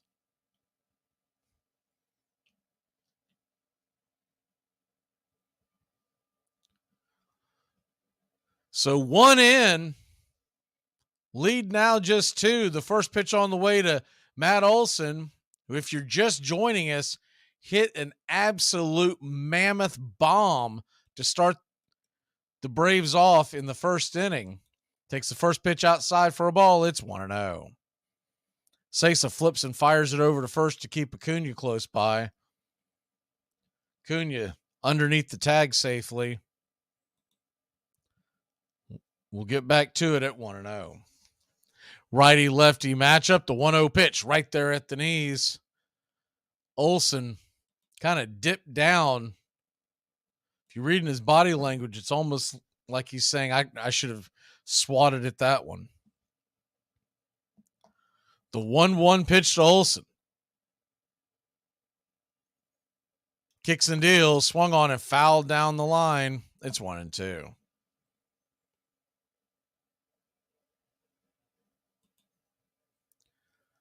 If you're just joining us, that home run by Olsen was over 440 feet, an absolute moonshot in the first inning. The 1-2 pitch, check swing foul. Great job to stay alive by Matty. We'll go back at it again. It's a 1-2 count. Acuna's on first, 1 run in. Braves trail by just 2 now.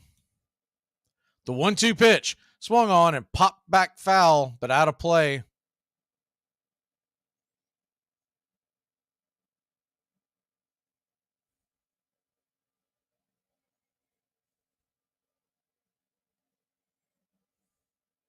The single by Hilliard and the single by Acuna, both over 100 miles an hour off the bat, 108 and 114 respectively. The 1-2 pitch on the way to Olsen. Fastball misses high and out of the zone. It's 2-2. So you got a 2-2 count. Acuna standing on first. He hit 3 singles last night and never stole a base or attempted to steal a base. The 2-2 pitch swung on and grounded over towards second. It's going to be a 4-6-3 tailor-made double play. And that'll kill the rally with 2 away.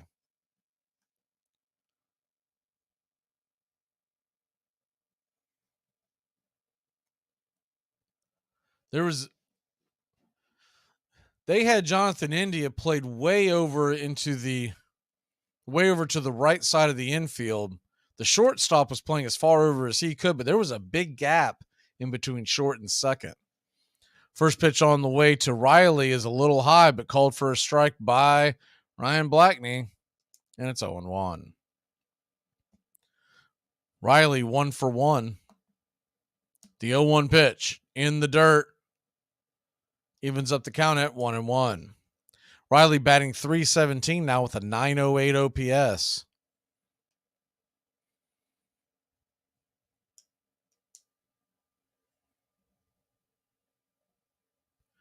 The 1-1 swung on, and it's a comebacker right to the mound. Sesa has it, flips it over to first. And that'll end the inning, but not before the Braves put 1 on the board. It's 4-2 Cincy. We head to the 4th.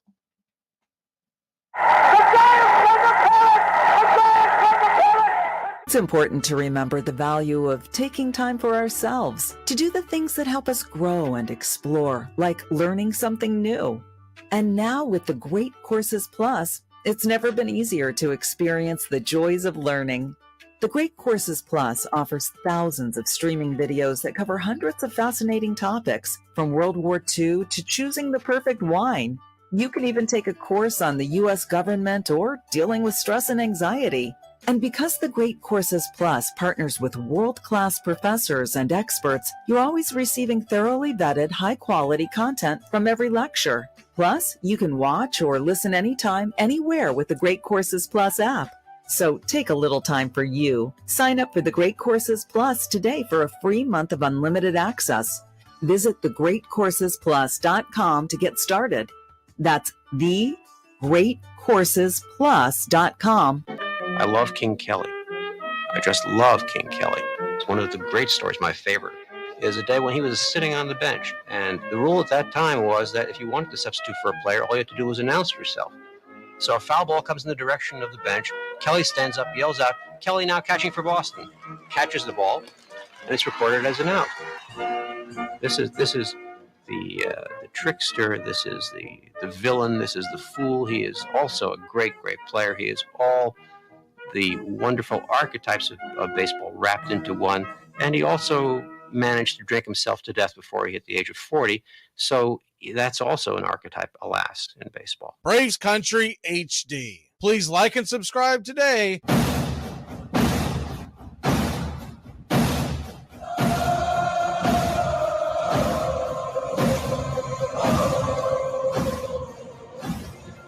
Welcome back to Braves Country Baseball. The night is done for Kyle Wright. Michael Tonkin will come in to see if he can keep the Reds right where they're at and give the Braves a fighting chance to win this one. Kyle Wright, his first start of the year, just did not have it. So we'll close the book on Kyle. Wright went 3 innings, gave up 4 earned runs, 4 walks, 4 runs all earned, 4 walks, and 3 strikeouts. Now owner of a 12 ERA, but he'll get another chance to go right back at it later in the week. The Braves got some bad news with Ian Anderson getting the Tommy John surgery, but be scheduled with sometime in the very near future. Mike Soroka pitched today, and from all signs, he pitched pretty well. As he fights his way back to the bigs. First pitch on the way from Tonkin is inside for a ball way inside to Friedel. It's 1-0. The 1-0 pitch swung on and fouled down the line.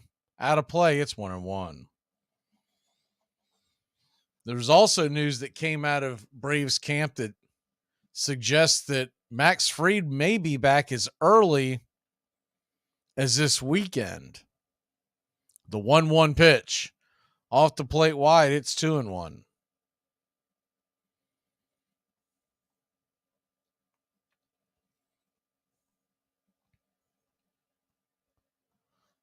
Two one on the way. Swung on and missed. It's 2-2. Slider just slid in there right off the plate and above his knees on the inner half. The 2-2 right there. Strike 3, 94 miles an hour. Froze him on the inner cut. And and there's strikeout there for Michael Tonkin. Good pitch. Been a pretty good find for the Atlanta Braves. Guys who's been able to come in and give us a few innings out of the bullpen when things aren't going right. So 1 away. And Fraley, the left fielder, steps up to the plate. Righty-lefty matchup.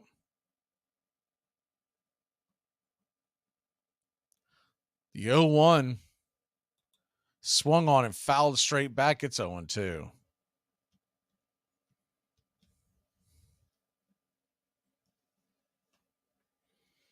Cincinnati 4, Atlanta 2. The 0-2 pitch, top of the zone, misses. It's 1-2.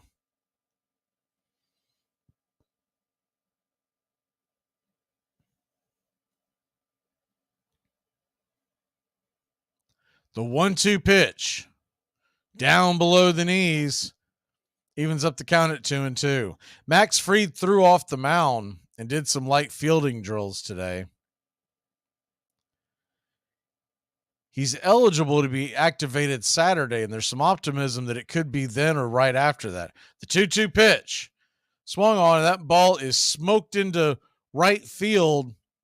A 3-hopper right to Ronald Acuna Jr.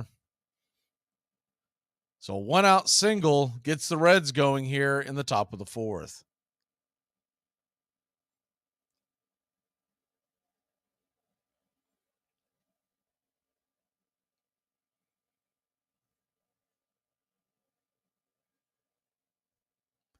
Mike Soroka struck out 2 today.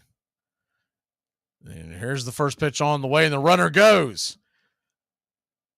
Down to second base. Fraley is under the tag. Beat the throw by a mile. The Reds have a runner in scoring position. It's a pretty good jump. I wouldn't consider that a great jump, but Tonkin does have a long delivery. The 0-1 inside for a ball. It's 1-1.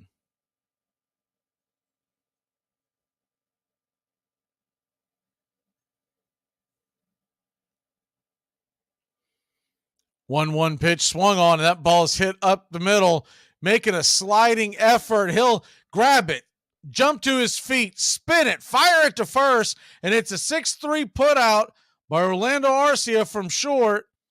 2 away. On the play, Fraley does go from second to third. But a smooth defensive play by Orlando Arcia, keeping another run off the board.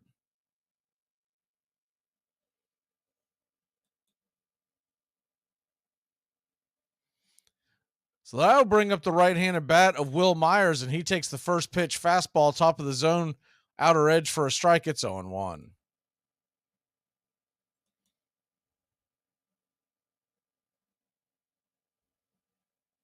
The 0-1, right there on the outer edge. Good pitch by Tonkin, 0-2.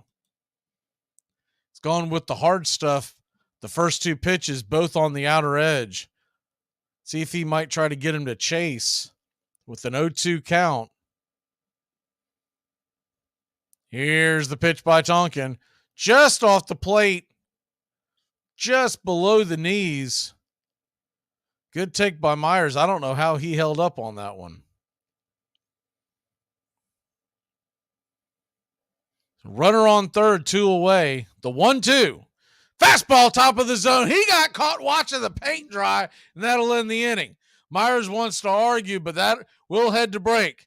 We come back. Murphy, Rosario, and Albies coming to the dish. Here's my problem with cats. Best case scenario. You get the smartest cat in the world. He still craps in your house. I'll tell you what. Instead of getting a cat, why don't we all just stop flushing? Braves Country today. We're talking Southern sports. We go live 3 to 5 weekdays right here on WQEE. Braves Country today, Southern sports talk with the voice of Braves Country baseball, Mac Magee. Joined every day from sports analysts from all over Braves Country, talking college football, the NFL, Major League Baseball, and what's trending in the world of sports. Braves Country today. We go live 3 to 5 weekdays right here on WQEE. I was a natural-born kicker, bent upon making trouble for others. I had an instinctive dislike both to study and work, and I shirked them whenever the opportunity offered. Cap Anson. His real name was Adrian Constantine Anson, but those who cheered him for 27 years knew him first as Baby, then as Cap, and finally as Pop. He was the greatest player of his century. Anson played every position but pitcher for the Philadelphia Athletics, then joined Spalding's Chicago White Stockings and became first baseman and captain. He batted over 300 for 20 consecutive seasons, drove in 1,700 runs, and was the first man ever to accumulate 3,000 hits. Chicago fans loved Anson, but his players did not. He was too stern a taskmaster for that, imposing bed checks, levying $100 fines for beer drinking, insisting they report for a new early season workout he called spring training. Cap Anson was the symbol, one writer said, of all that was strong and good in baseball.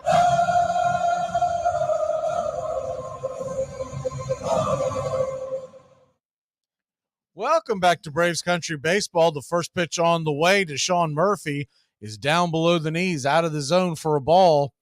It's 1-0. Slider missing way off the plate.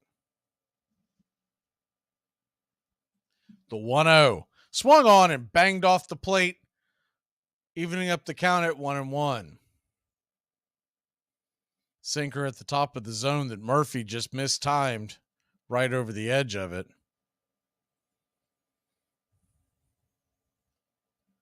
The 1-1 pitch down below the knees. Good take by Sean. It's 2-1. Braves trail at 4-2. Still a long way to go in this one. The 2-1 pitch. Good eye. Good take. It's 3-1. Changeup missing below the knees over the plate. Seems to be Cesa's bread and butter pitches. He goes up and down with the sinker high and the changeup low. The 3-1 pitch swung on and missed right there over the heart of the plate. Changeup probably a little higher than Cesa would have liked it. Now you got a full count. A 3-2 pitch. Nobody on, nobody out. And down below the knees, ball 4. The Braves got something cooking. 1 on, nobody out as Murphy works a leadoff walk. Updating Queens, the San Diego Padres have taken a 2-1 lead over the Mets. That game is in the 5th. The Marlins all over the Phillies tonight. It's 4-1. Pittsburgh leads Houston 4-2. A's 7-6 over the Orioles in the 5th. The 0-1 pitch on the way to Rosario, and he fouls it off the plate. It's 0-2.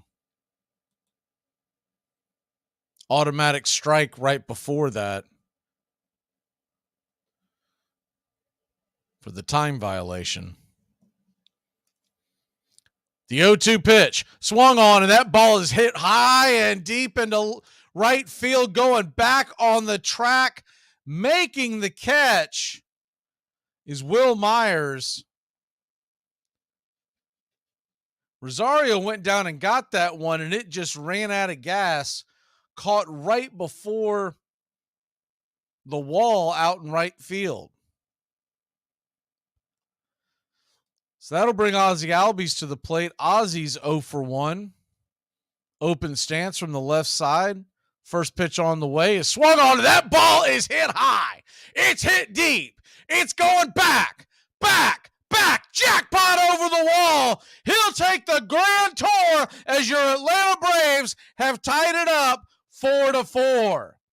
His 100th career home run, 393 happy feet off the bat of Ozzie Albies, and Atlanta has a brand new ball game.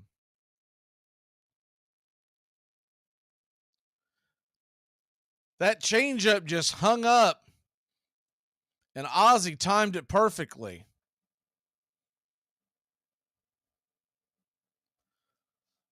Good piece of hitting by Ozzie Albies.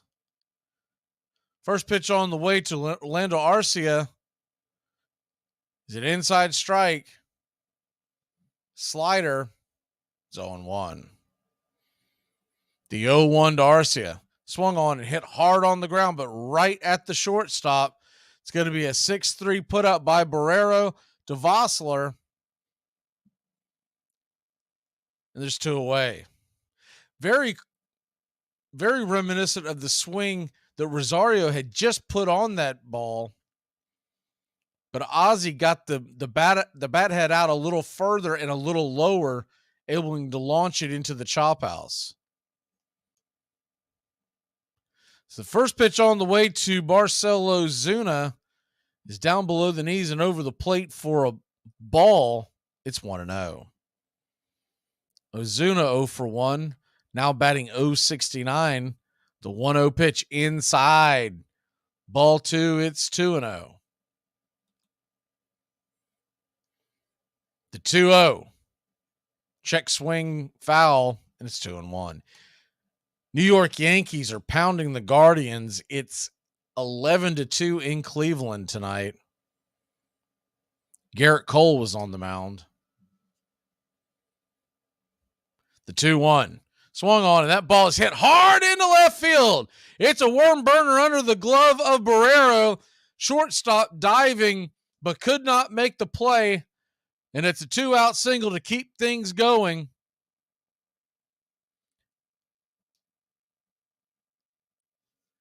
Right after that happened, over on the Braves bench, Adrianza, I think he's directing Ozuna and a few others, basically saying, look for the balls down below the knees and tee off on those. So 4-4 your score. Sam Hilliard comes to the plate. He's 1-for-1 The double, and the first pitch is a changeup below the knees, taken for a ball. Good eye by Hilliard. It's 1-0. Scoreboard update. The Tampa Bay Rays, they're at it again, up 6-1. They're going to try to go to 11-0 tonight. The 1-0 pitch right there for a strike on the outer edge. It's 1-1. Tigers over the Blue Jays 3-1 in the third. Padres 2-1 in the fifth over the Mets. The 1-1 in the dirt. Ball 2, it's 2-1. Twins lead the White Sox 3-2 in the fourth. All the other games are just getting underway or a little bit later. That's your scoreboard update. The 2-1 pitch swung on, and that ball is rifled into the gap. It's going to get down where the green grass grows. Here comes Ozuna. The Big Bears are chugging and a hugging. The third base line. He's flying around. He's going to score. Wash sends him, and it's 5-4 your Atlanta Braves. A double into the gap split the outfielders.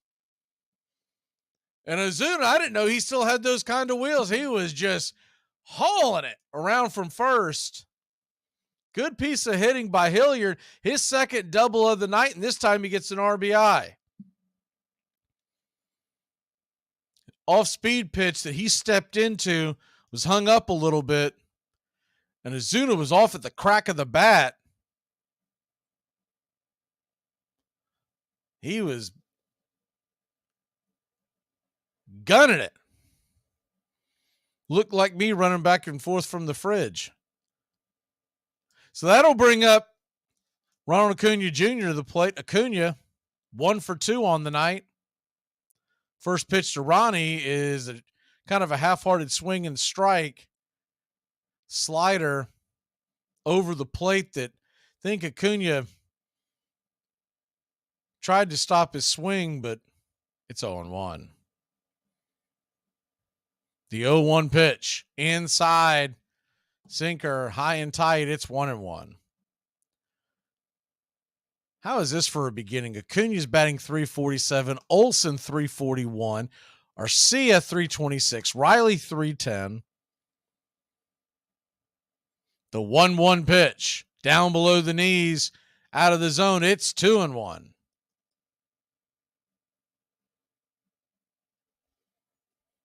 Sam Hilliard's batting .389. I just noticed that with those two hits, skyrocketing his batting average. The 2-1 pitch in the dirt. Good block by Casali, keeping the runner at bay at second. So Hilliard inches off of second base with 2 outs. Matt Olson looms on deck. Red Skipper standing at the top stairs. See if he would even face Olsen. The 3-1 right there at the knees. Called first strike. It's 3-2. Acuna doesn't like it. He was halfway down to first. Kind of shook his head. That one may have actually, actually that was below the knees. Second look. The first time I thought it might have been a strike, but it was just the graphics. The 3-2 pitch on the way in the dirt. That ball gets away, and Hilliard is going to be around third. Is he going to go? No, he's going to slam on the brakes. He thought about it. That ball got away and went far away from the catcher. Casali had to hustle. Ball made it over to the third base dugout. Hilliard thought about it. He might have been able to make it, but Sesa, he gone. They're going to make a pitching change. We'll be back in a flash here on Braves Country. I'm going to let you guys do what you guys got to do. Don't worry about me. I'm just going to go home, make a little macaroni and cheese, seal the window, and turn on the gas. It all starts with just one thing. When recycling, rinse out jars and cans, and avoid recycling wax paper or paper soiled with food. This will reduce recycling contamination. Find tips and more at onethingus.com. What's your one thing? Bro, Blake, play for the love of the game, man. What's wrong with you, bro? Money should not be a thing. Yeah, man, I gotta get my money. I'm not playing unless I get mine. Armchair. 15 minutes could save you 15% or more. Is that Shakespeare? Nope. It's Geico. Yeah. That's Shakespeare from one of his unpublished works. Oh, it be not for awakening. Nay, giveth thou the berries. For 15 minutes could save you 15% or more. No, it's from Geico, because they help save people money. Well, I hate to break it to you, but Geico got it from Shakespeare. Geico. 15 minutes could save you 15% or more. Enjoy sun-drenched days, epic stays, and plenty of room to roam in Greater Fort Lauderdale. Our hotels, attractions, and restaurants have taken the Visit Lauderdale Safe and Clean pledge, so you can relax and explore with confidence. When you're ready for that well-deserved staycation, our 23 miles of golden beaches await. Find wide-open spaces to hike, bike, kayak, and paddleboard. Visit your favorite attractions, then dine out in style on waterfront patios. Learn more at sunny.org. We were playing ball between the lines near Alexandria, Texas, when suddenly there came a scattering fire of which the three outfielders caught the brunt. The center field was hit and was captured. The left and right field managed to get back into our lines. The rebel attack was repelled without serious difficulty, but we had lost not only our center field, but the only baseball in Alexandria, Texas. Welcome back to Braves Country Baseball. Alex Young is going to come in the game. Left-hander, 3 innings pitched so far, a 0 ERA, and the first pitch on the way to Olsen is a fastball at the knees over first strike on the outer edge. It's 0-1. Braves lead at 5-4. There's 2 away. Runners on the corners. Acuna and Hilliard, speed on both ends. The 0-1 pitch, swing and a miss, changeup, pulled the string on that one, went from 91 to 84, and it's 0-2. Matt Olson home run in the first inning. 2 strikes, just trying to find a way to get on base, kind of trying to poke it through the hole. Base hit will be a run, could even be 2.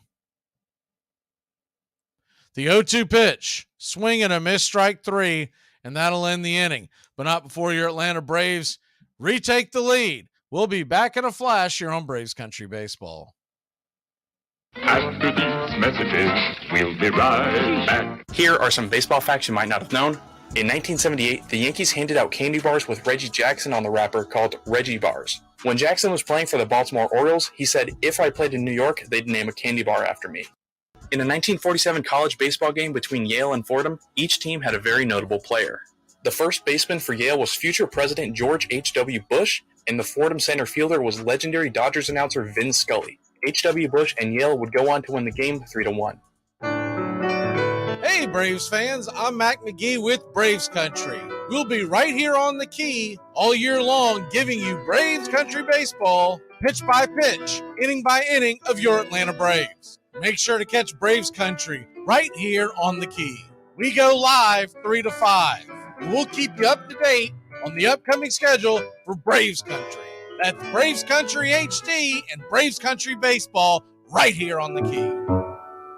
Enjoy sun-drenched days, epic stays, and plenty of room to roam in Greater Fort Lauderdale. When you're ready for that well-deserved staycation, our 23 miles of golden beaches await. Find wide-open spaces to hike, bike, kayak, and paddleboard. Visit your favorite attractions, then dine out in style in dining rooms or al fresco on waterfront patios. Learn more at sunny.org. You see a guy hit the ball out the ballpark, grand slam home run to win a baseball game. And that same guy can come up tomorrow in that situation and miss the ball and lose the ball game. It can bring you up here, and don't get too damn cocky, because tomorrow it can bring you down there. See? But one thing about it, though, you know it always will be a tomorrow. You got me today, but I'm coming back.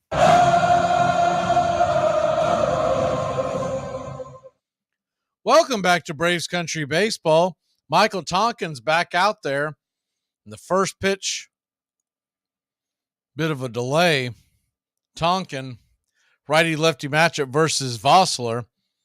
And the windup and the kick, and it's right there at the knees for a strike. It's 0-1. If you're just joining us, fireworks galore. Braves, 5 runs, 7 hits, no errors. Cincinnati, 4 runs, 5 hits, no errors. The 0-1 pitch swung on and hit high, but not very deep. Underneath it is Matt Olson. about halfway down the right field line in foul territory, and there's one away.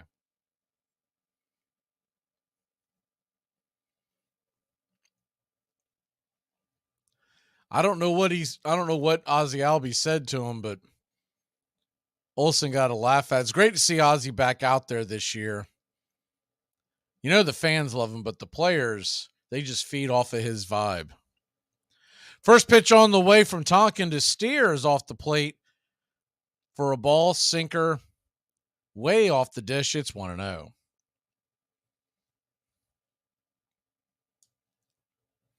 The 1-0. Sweeper misses outside. It's 2-0.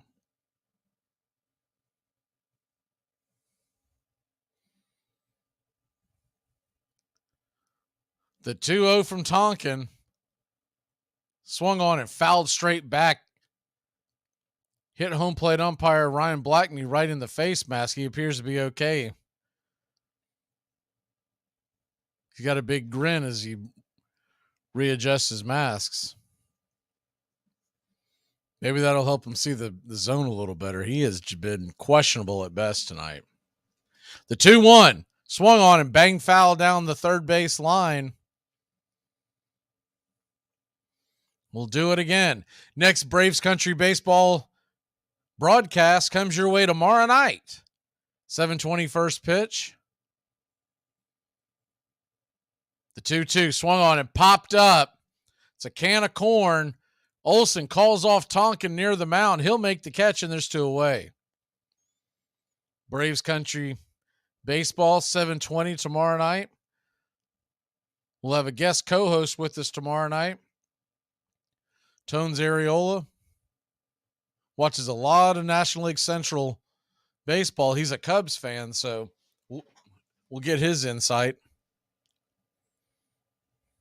Tonkin kicks and deals. The 2-2 swung on and fouled down the line. Sorry, the 2-out pitch fouled down the line. And it's 0-1.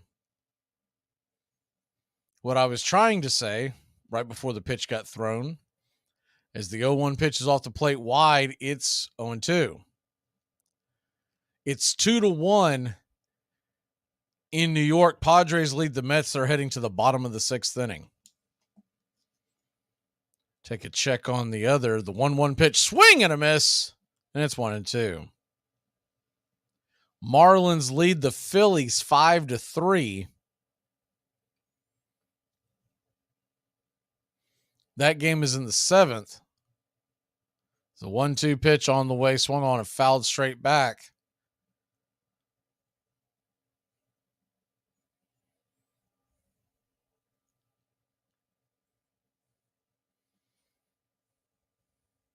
The 1-2 swung on and fouled off the foot of Casale. We'll do it again at 1-2. Pirates are heading to the top of the 9th. The chance to knock off the Astros. They lead at 4-2 in Pittsburgh.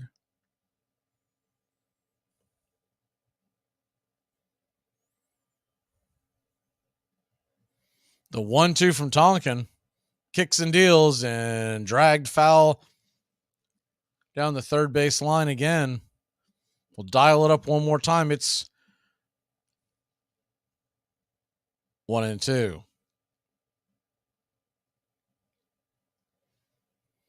The 1-2 pitch off the plate wide, and it evens up the count at 2-2.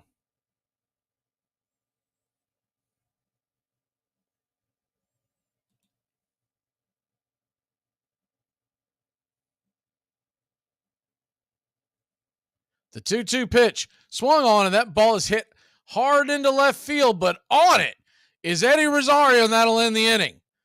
So 3 up, 3 down. Here comes the meat of the order. Riley, Murphy, and Rosario.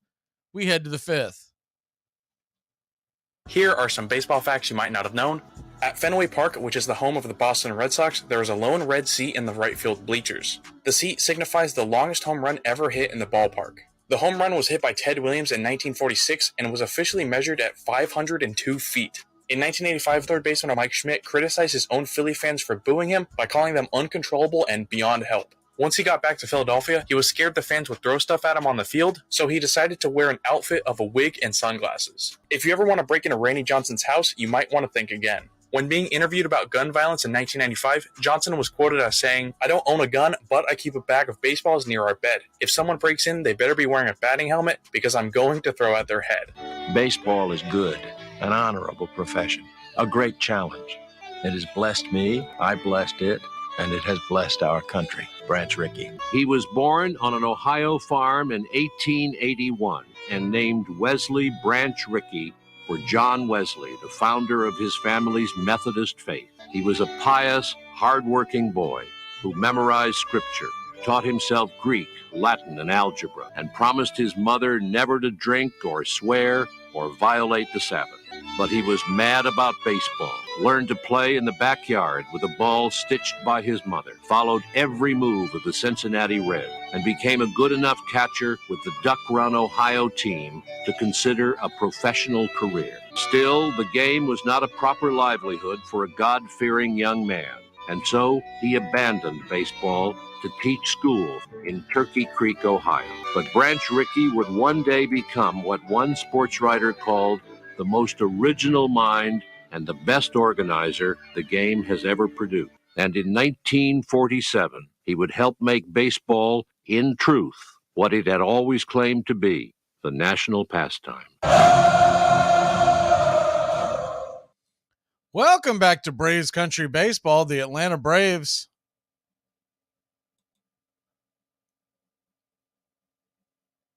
lead at 5-4, and we are heading to the bottom of the fifth. Austin Riley takes the first pitch. Young is back out there. It's down below the knees. Lefty-righty matchup. It's 1-0.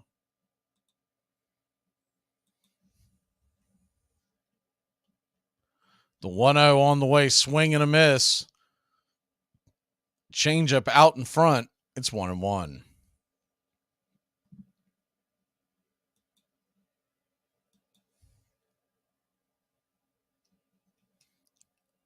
The 1-1 pitch. Swung on. That ball's hit hard. And over to the shortstop. Backhanding it is Barrero, but the ball pops over his glove. And Riley will be safe at first. We'll have to see how they score this. Honest Engine, it's probably an error, but looks like they're going to give him home cooking on the hometown scorekeeper. So it's a single to start the inning for Riley. The first pitch on the way to Murphy is a swing and a miss. And it's 0-1.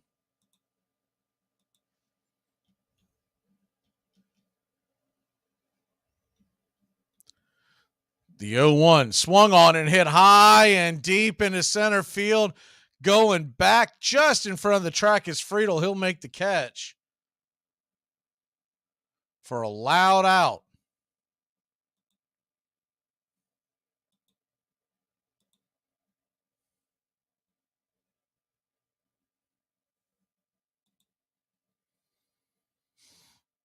So Eddie Rosario comes to the plate.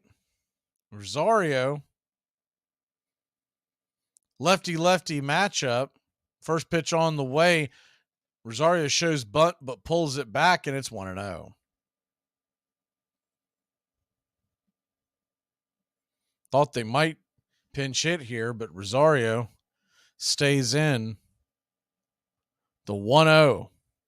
Inside, ball 2, 2-0. Sinker to start it off at 89. Curveball, inner part of the plate just off the dish to make it 2-0. About a 10-mile-an-hour difference in the two. Young kicks and fires it over to first to keep Riley close by. Riley walks back over and tags the bag. 2-0. Your count. Braves lead at 5-4. Bottom of the fifth. One away. The 2-0 pitch, swing and a miss. Pulled the changeup on him. He was out in front. It's 2-1. Your hometown Hawks lead the Miami Heat 65-50 at halftime. in the playing game. The 2-1 pitch swung on. That ball is roasted up the middle in between the 4-6 hole, just over the second base bag. It's going to be a 1-out single. Riley will slam on the brakes at second. First and second, one away. And that is definitely a product of banning the shift. Last year, that's probably a double play.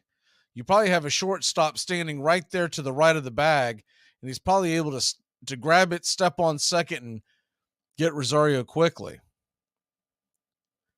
Cincinnati's going to make another pitching change. We'll be back in a flash. Braves lead at 5-4. Sit sharp. I'm not playing your stupid game.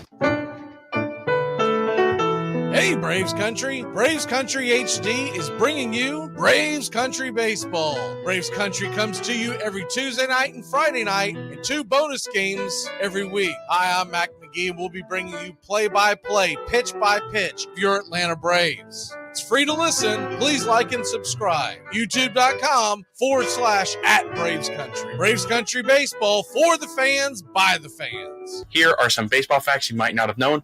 The legendary Derek Jeter holds a pretty impressive record. He's played the most games at one defensive position without ever playing another, with 2,674 games at shortstop. Hall of Famer Jim Palmer is arguably the best Orioles pitcher ever. He had the most wins in the 70s and was remarkably good at limiting homers. Over his 19-year career in the league, Palmer never gave up a grand slam or allowed back-to-back home runs. Herman Long was a shortstop who played at the turn of the 20th century who set a record in 1889. The record he set was the most errors in a single season with 122, which he accomplished in just 136 games. For reference, the most errors by a player in 2021 was only 24. Armchair. 1889. If I cannot get my release, I must protect myself in another way.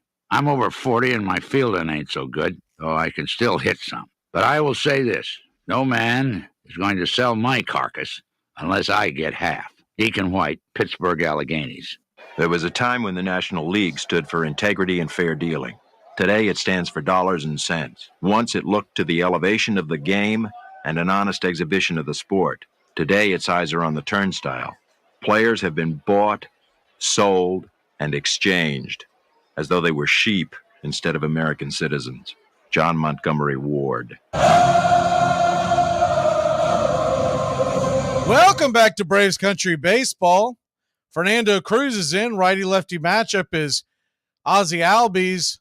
Open stance from the left side, takes it down below the knees for a strike, for a ball, It's 1-0.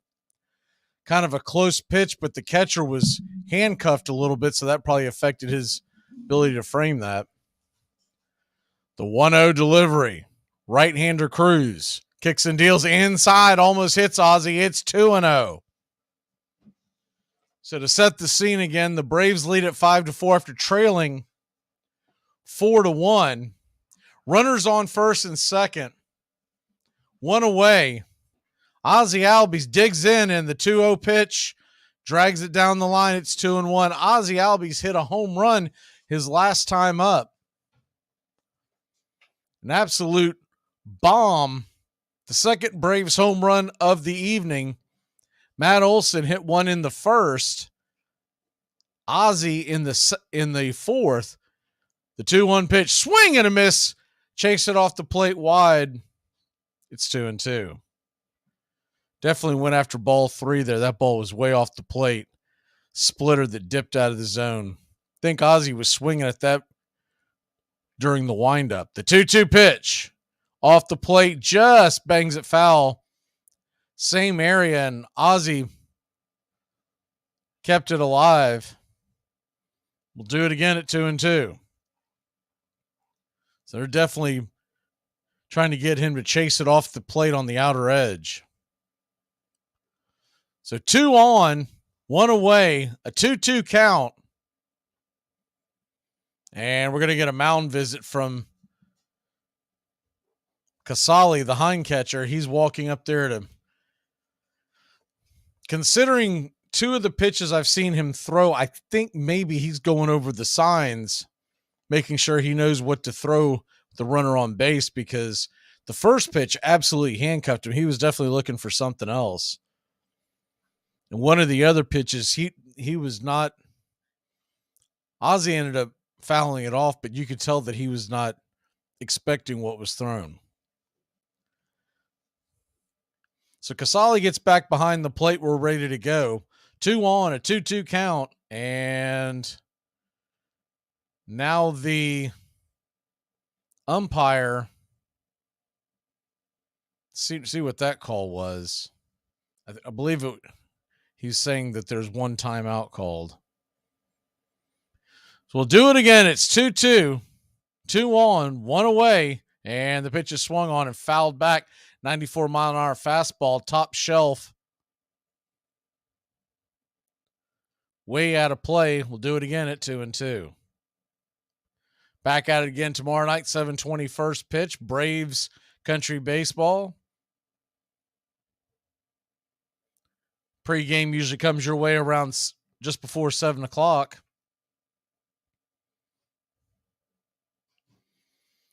I think the right-hander Cruz is having an issue with the earpiece. So the bat boy is going to run a new earpiece out to him. I feel like this happens once or twice every game. I'm starting to think that these earpieces don't do well. I'm guessing with condensation, sweat, etc.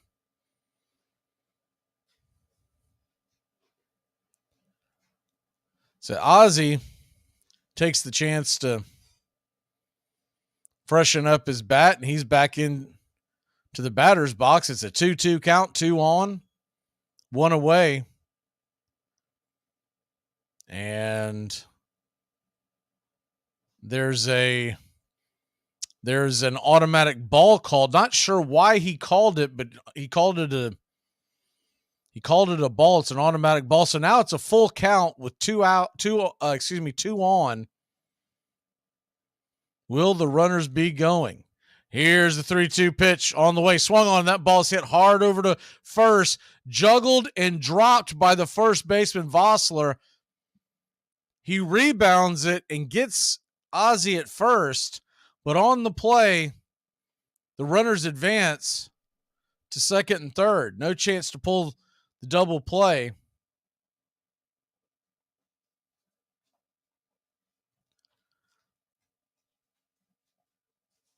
So that'll bring Orlando Arcia to the plate. Arcia is 0 for 2 with 2 ground outs. First pitch on the way is a fastball on the outer edge called for a strike. It's 0-1. A single would score 2.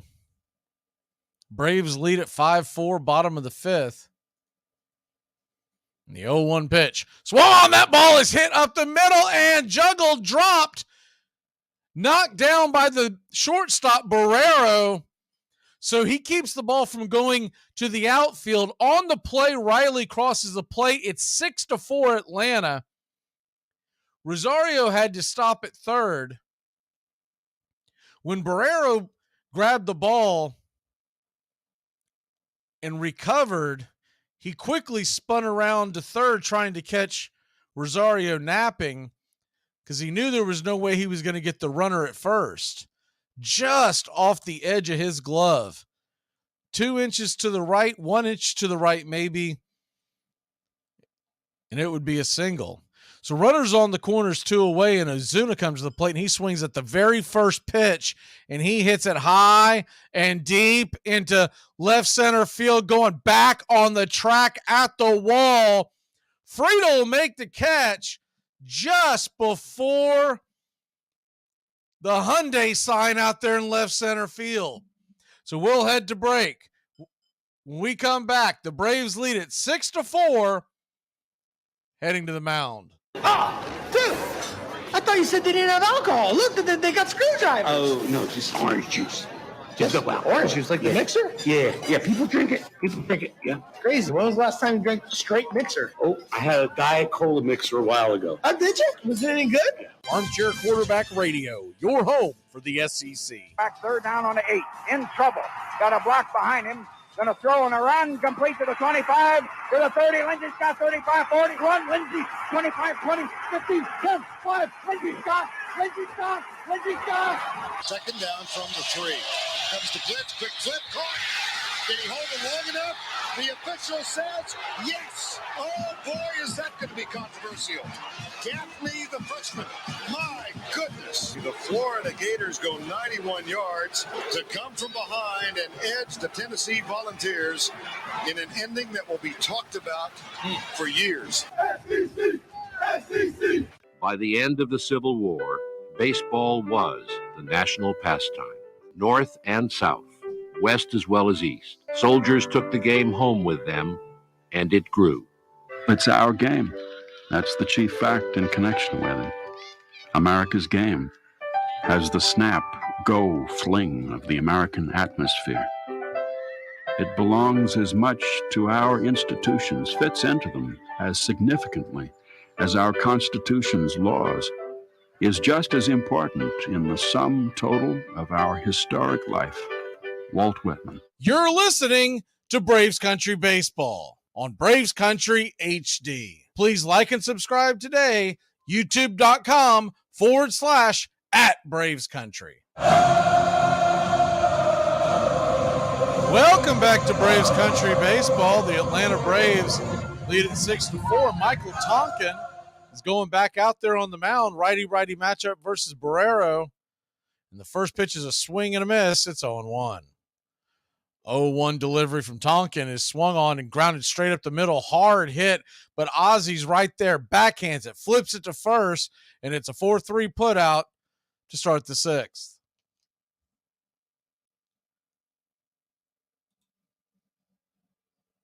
That'll bring the top of the order back to the plate. Speaking of the 6th inning, time to turn back time here on Braves Country Baseball. On this date, 1928, is the first pitch on the way to India is down below the knees, called for a strike. It's 0-1. He did not like that one at all. 1928, 40-year-old veteran Ty Cobb and 41-year-old, as the 0-1 pitch is off the plate wide, it's 1-1. 41-year-old Tris Speaker, 2 future Hall of Famers who spent last season with the Senators, start as the 1-1 pitch is swung on and fouled back. It's 1-2. Started in the outfield on opening day for the Athletics, the Philadelphia Athletics. Batting second and third, the 8-3 loss to the Yankees at Philadelphia Shibe Park marks the first time the Hall of Famers have played as teammates in a game. The 1-2 pitch swung on and slice foul just out of the reach of Matt Olson. We'll do it again at 1-2. Braves have some action warming up in the bullpen. The 1-2 grounded foul towards the third base dugout. We'll do it again at 1-2. On this date, 1961, Red Sox rookie Carl Yastrzemski, the Yaz, in his major league debut, singles off Kansas City's Ray Herbert. The 1-2 pitch fouled off again. We'll do it again at 1-2.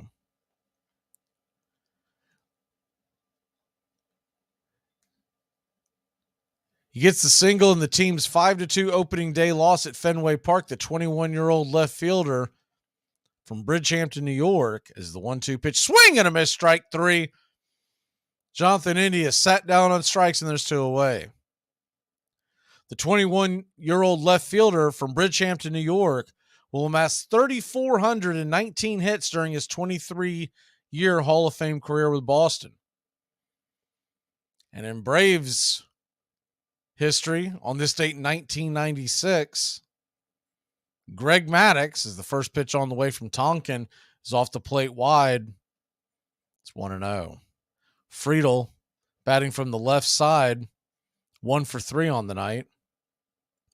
The 1-0 pitch swung on and hit high and deep into left field. Underneath it, camping out and making the catches, Rosario. So it's a quick 1-2-3 inning. We'll tell you about Greg Maddux when we come back. Wrong, wrong, wrong, wrong. Wrong, wrong, wrong, wrong. You're wrong. You're wrong. To protect his family from disaster, Steve used his camera phone. Done. By taking pictures of his important documents, Steve can always have them stored online. Learn more simple disaster prep tips at ready.gov. A message from FEMA and the Ad Council. We're down to one strike here. Gurriel, the last hope for the Houston Astros. Here's the 0-2 pitch. Swung on, bounced over to Dansby. Dansby fires it over to Forrest. And here comes the dog pile. Fire the cannons in the battery. Do the job, baby. All throughout Braves country. Fuck that top. Your Atlanta Braves have won it all.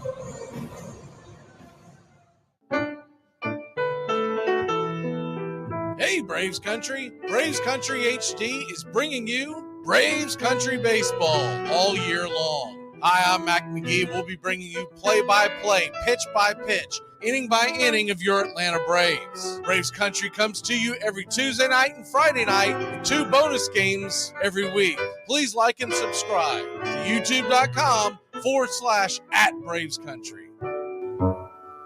1868. Somehow or other, they don't play ball nowadays as they used to some 8 or 10 years ago. I don't mean to say that they don't play it as well, but I mean that they don't play with the same kind of feelings or for the same objects they used to. It appears to me that ball matches have come to be controlled by different parties and for different purposes than those that prevailed in 1858 or 1859.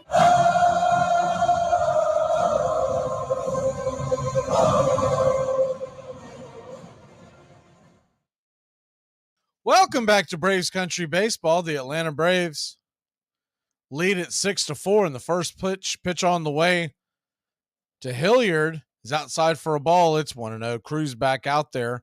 His 11th pitch of the outing. Righty-lefty matchup. The 1-0 pitch off the plate wide. It's 2-0. Greg Maddux on this date, 1996, Major League record road victories. Ends at 18 with a 2-1 loss to the Padres at Jack Murphy Stadium. It's a 2-0 pitch. Swung on, hit hard over towards second, backhanding, sliding, leaping to his feet and firing it over to first. Jonathan India. There's one away. The Braves right-hander was 18-0 with an ERA under 1 run per game in 20 regular season road starts dating back to July of 94. That's your turn back time for April 11th. First pitch on the way to Acuna is swung on and missed. There's a splitter, dive below the zone. 0-1. The 0-1 pitch right there, inner edge on the strike. Same pitch, different location, and it's 0-2.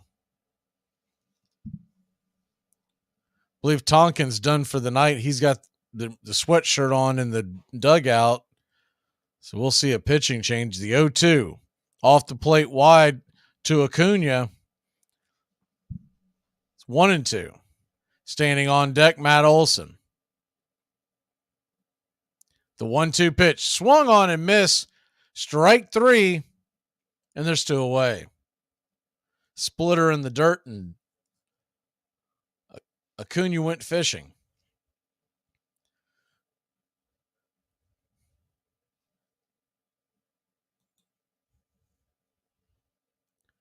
So Big Matt Olson comes to the plate, righty-lefty matchup. He's 1 for 3 with a home run. First pitch to Olson is inside for a ball. It's 1-0.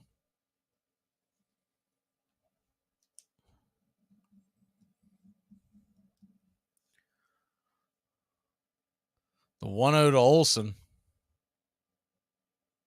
High and inside. It's 2-0.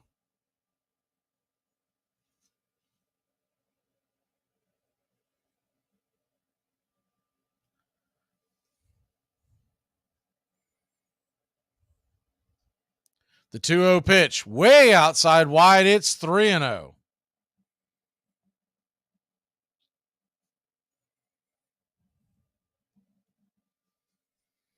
Padres lead the Mets 2-1. That game is in the top of the 8th. The 3-0 to Olsen, sitting dead red. Takes it for a high strike, 3-1.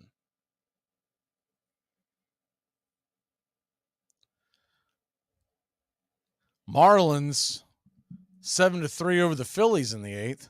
The 3-1 pitch swung on. That ball is hammered down the right field line, but plenty foul. Olsen, 4 home runs, hitting .333 on the year, 12 RBI, and 1166 OPS on the young season. Full count, 2 out. Here's the pitch. Swing and a miss, strike 3. Blew it right past him, 94 miles an hour. Must have been looking for the splitter. And that'll end the inning. We'll head to the top of the 7th.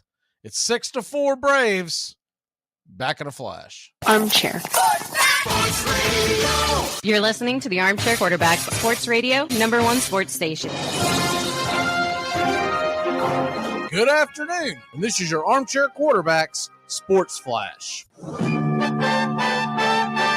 Chicago White Sox shortstop Tim Anderson will miss 2 to 4 weeks because of a sprained left knee. The White Sox placed Anderson on the 10-day IL Tuesday and recalled infielder Lennon Sosa from AAA Charlotte. Anderson suffered the injury in a collision near third base during Monday's win over the Minnesota Twins. Anderson, 29 years old, is hitting .298 while playing in every game so far this season. Last month, he was a part of the Team USA roster, which finished second in the World Baseball Classic. As reported by ESPN First, Atlanta Braves right-hander Ian Anderson will undergo Tommy John surgery. He's expected to return towards the end of the 2024 season. Anderson, 24 years old, won Game 3 of the 2021 World Series, where he held the Astros to no hits over 5 innings. 2022 was a down season for Anderson, registering a 5 ERA over 22 big league starts. Anderson was optioned to AAA Gwinnett at the start of the 2023 season, posting 6.14 ERA over 3 appearances with 8 walks and 8 strikeouts. Anderson was the 3rd pick in the 2016 draft from Albany, New York. He finished 7th in the Rookie of the Year voting in 2020. And that's your Armchair Quarterback Sports Flash. Stay tuned for Braves Country on youtube.com @Braves Country.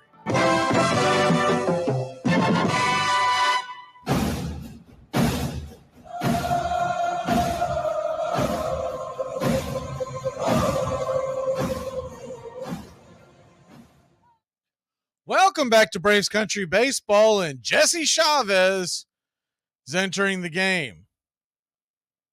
Chavez kicks and deals, and the first pitch is a cutter inside, and it's going to get dumped into right field. A soft liner, lead off by Fraley. 1 on and nobody out to start the 7th.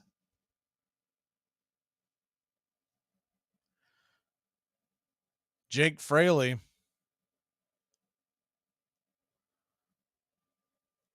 now 2 for 2 with 2 walks on the night. He's batting .370 for the Reds. First pitch on the way from Chavez to Stevenson is outside wide for a ball. It's 1-0. Tyler Stevenson's 0 for 1 with 2 hit by pitches.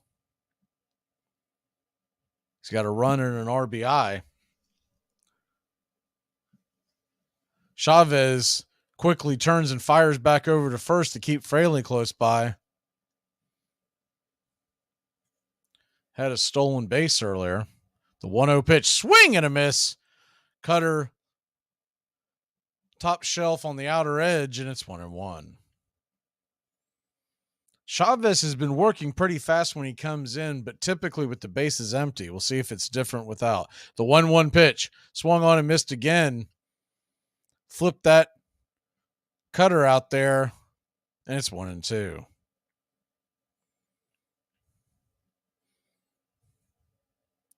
Righty-righty matchup. Jesse Chavez kicks and deals, and that ball is dragged foul. Cutter was on the inner edge. We'll do it again at 1-2.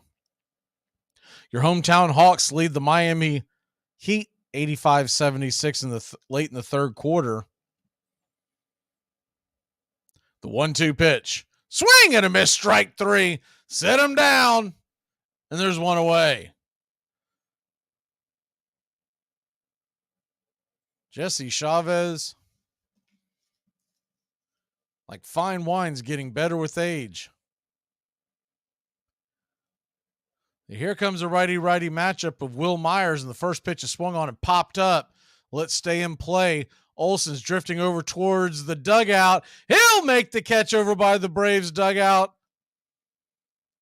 A couple of Braves coaches had to scatter out of the way, and there's 2 down.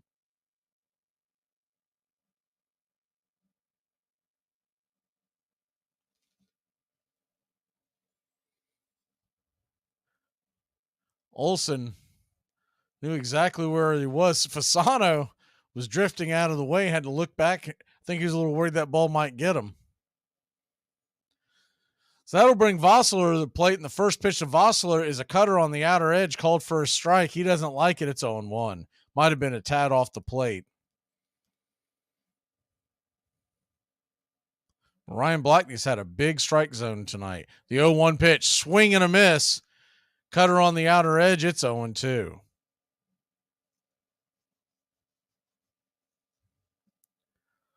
Braves 6, Reds 4, top of the 7th inning, 2 outs.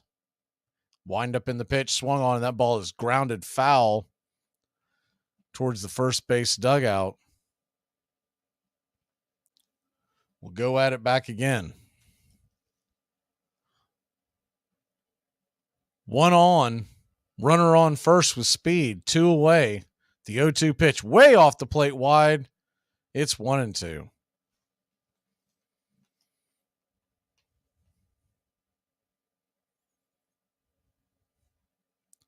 The 1-2 from Jesse. On the way inside. Misses. It's 2-2.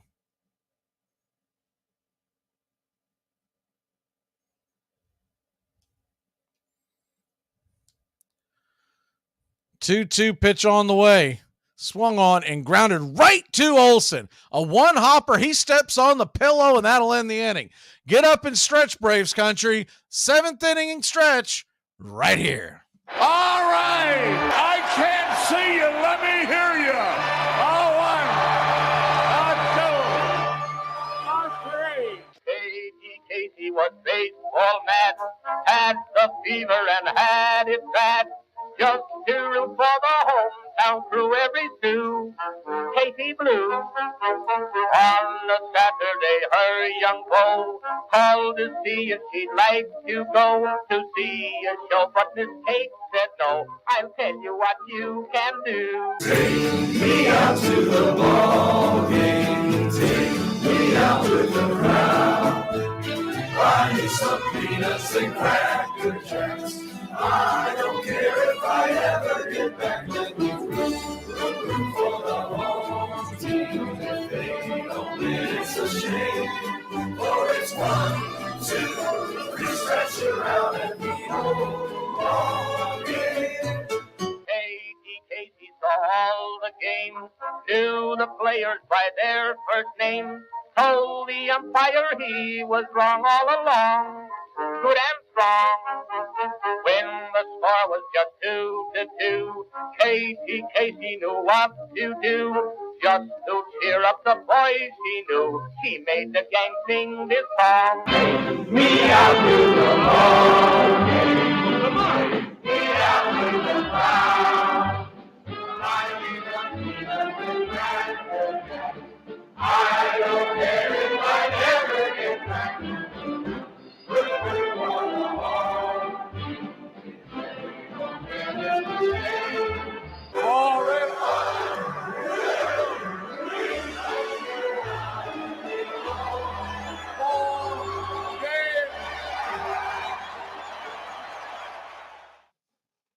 Welcome back to Braves Country Baseball. Cincinnati Reds have a pitching change.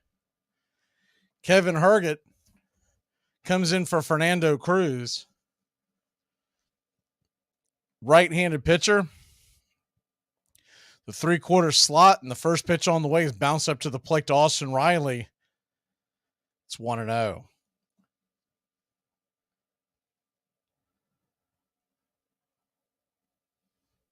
The 1-0 pitch. Bounce back behind the plate. It's 2-0.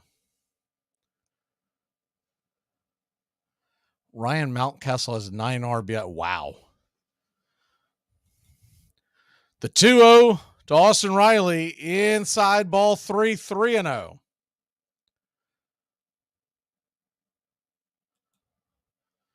The 3-0 pitch to Riley. Inside ball 4. A 4-pitch walk to start the inning. Mets are threatening. They trail 2-1. That game's in the bottom of the 8th.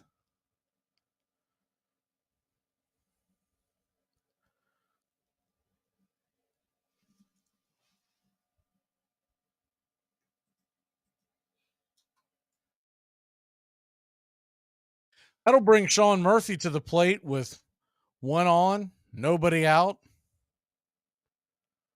Braves like to get some breathing room for that bullpen. First pitch on the way to Murphy is down below the knees for a ball. 1-0. Murphy 0 for 2 with a walk and a run scored. The 1-0 pitch downstairs. Ball 2, 2-0. So 6 straight balls from Herget to start the inning.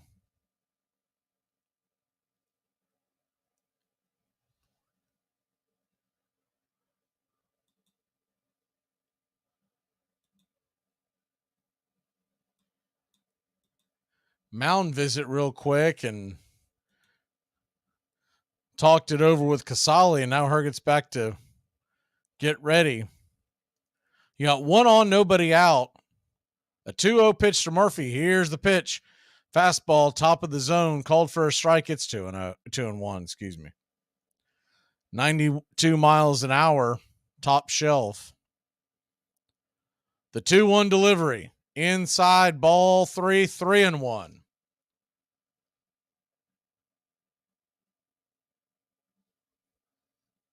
Standing on deck is Eddie Rosario.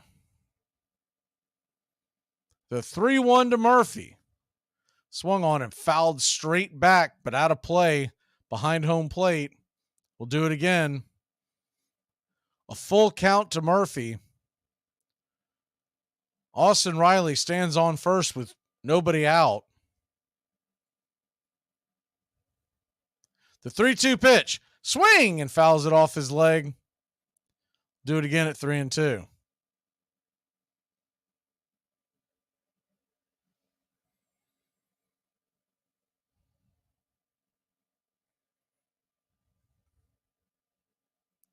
Braves 6, Reds 4. Back at it after a quick timeout called. The 3-2 pitch to Murphy. Swung on and banged foul. Third base dugout side. We're at it once again at 3-2.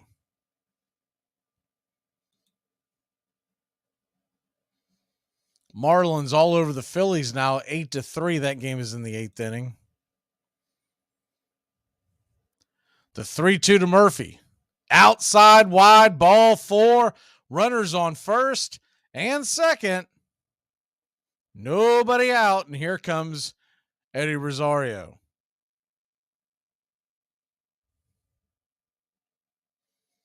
Rosario looking to add to his night. He's 1 for 3 on the night.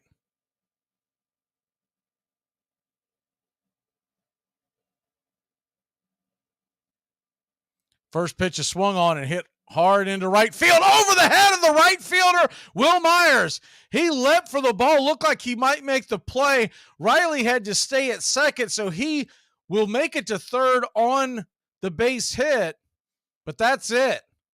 It's going to be a long single. Bases are loaded, nobody out. Rosario stepped into that one. Looked like Myers might have had a beat on it, but just outside his outstretched glove. So Ozzie Albies comes up with the bases juice. The first pitch is down below the knees and outside the zone. It's 1-0.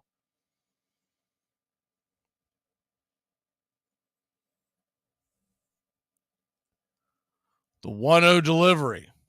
Inside, ball 2-0. Standing on deck, Orlando Arcia. Reds pitching coach is going to come out there and talk to Herget now, who's down in the count 2-0. He's got the bases juice and nobody out.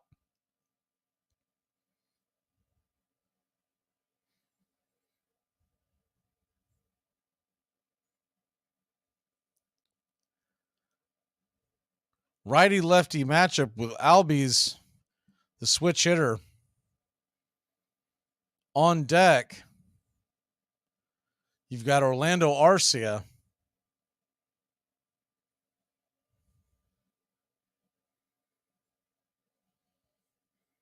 And Ozuna due up in the hole.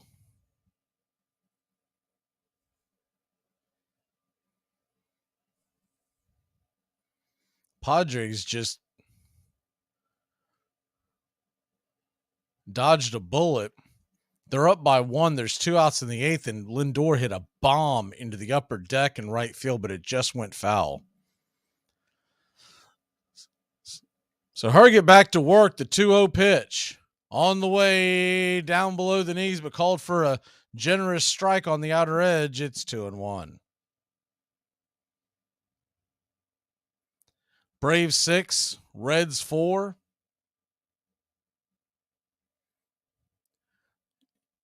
And here's the windup in the pitch. Swung on. The ball is hit over to first base. Coming home, getting the automatic force out is Vossler. The catcher, Casali, tries to fire it back to first to get the double play, but Ozzy's going to beat it out. So if you're scoring at home, it's a 1-2 put out.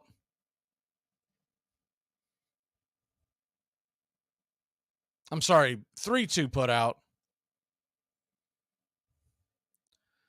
Reds manager back out there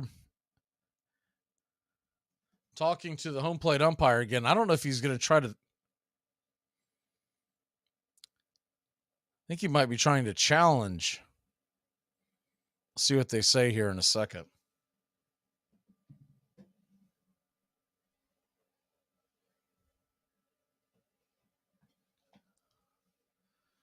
As we wait for the on-field delay to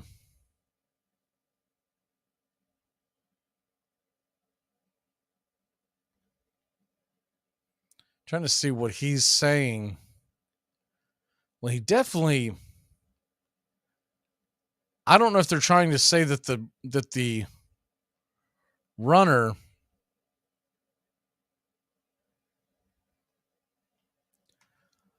possibly hit the catcher as he was sliding his arm.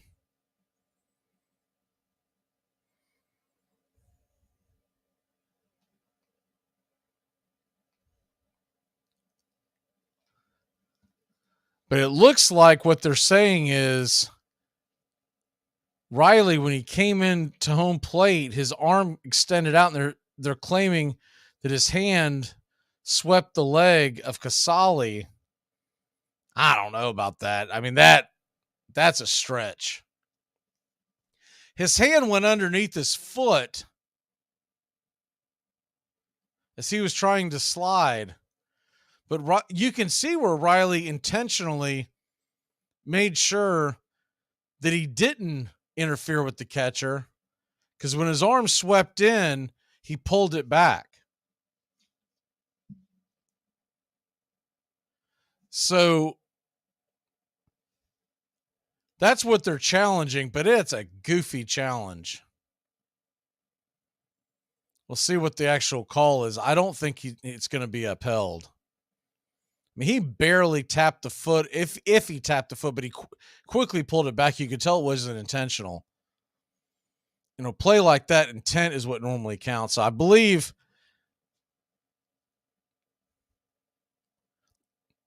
the runner is safe, so much to do about nothing.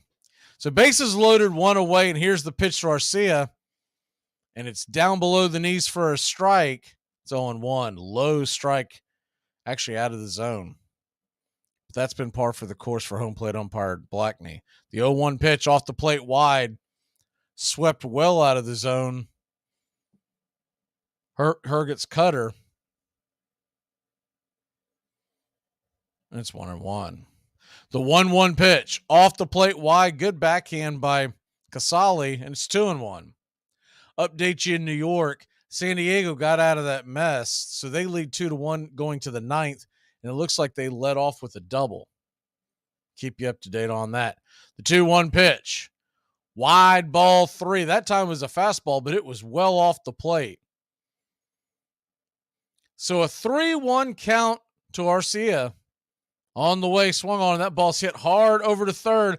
It's going to be a 5-3 after the third baseman steps on third, throws it across the infield, and the double play will not be made as the ball came out of the glove of Vossler, so a run will score.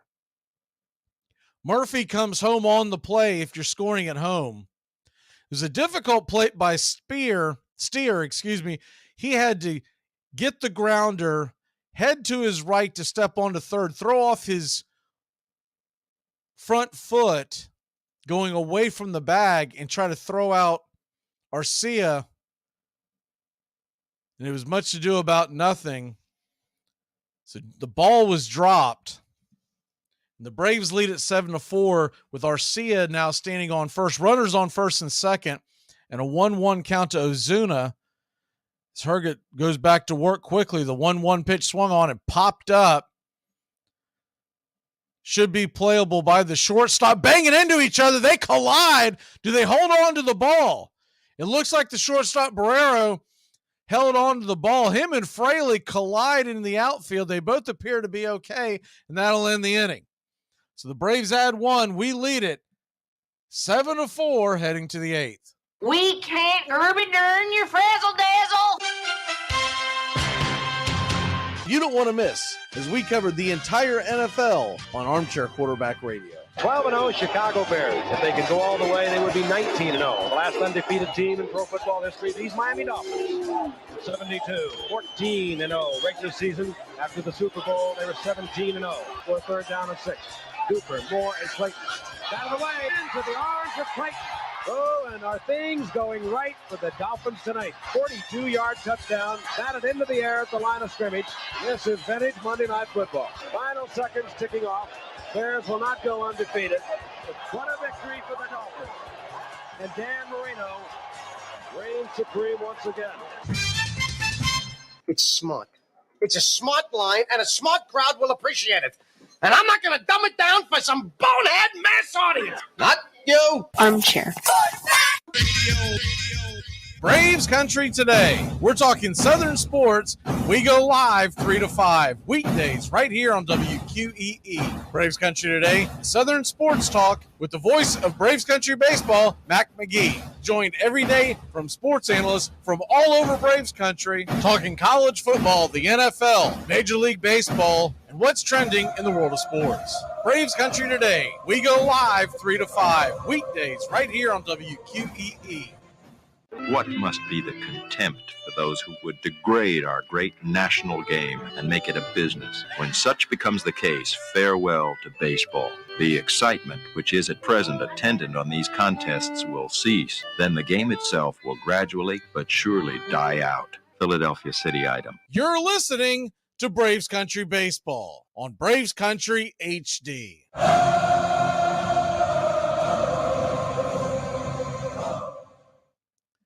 Welcome back to Braves Country Baseball. The Atlanta Braves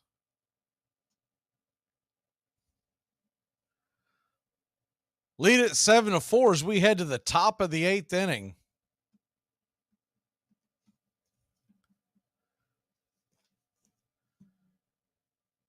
We've got another pitching change as Joe Jimenez comes onto the mound. The first pitch is inside for a ball. It's 1-0.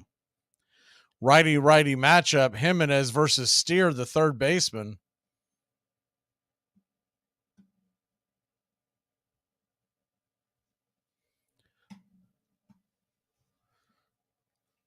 Two-0 pitch right there for a strike. It's 2-1.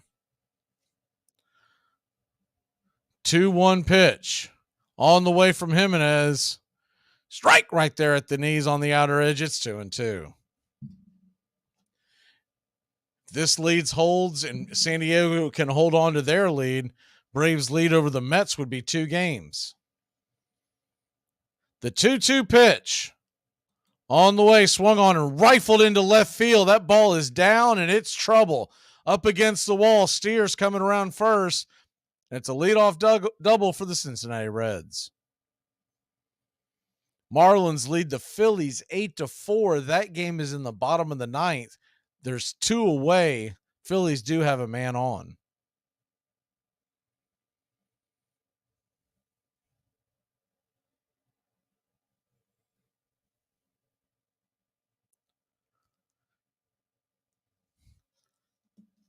Time for the birthdays here on Braves Country Baseball is Jimenez versus Casale. The first pitch is swung on and fouled back out of play. It's 0-1.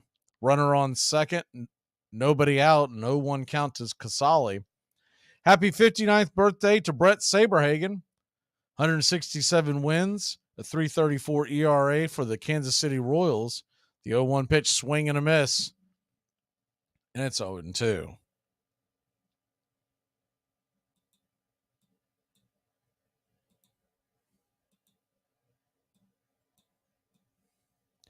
O2 pitch on the way from Jimenez. He kicks and deals, and did he go around? Looks like he did. They said he did. It is strikeout and out number 1. Happy 43rd birthday to Mark Teixeira. 409 home runs, 870 OPS. Of course, played here in Braves country, played for the Yankees, Texas Rangers. That'll bring the number 9 hitter Barrera to the plate, and he gets a hold of one and hammers it high and deep into left field, but foul. And it's a loud strike, 0-1. Happy 51st birthday to Jason Varitek of Georgia Tech Yellow Jackets. 3 World Series championships with the Red Sox. The 0-1 pitch. And that ball, he's not going to miss that one. He tattoos that pitch into the upper deck, and it is a 1-run game. Jimenez getting absolutely owned by the number 9 hitter. The first pitch, he couldn't keep it straight. The second pitch, he helped him out by throwing a fastball and absolutely teed off on that. It's 7-6 Atlanta.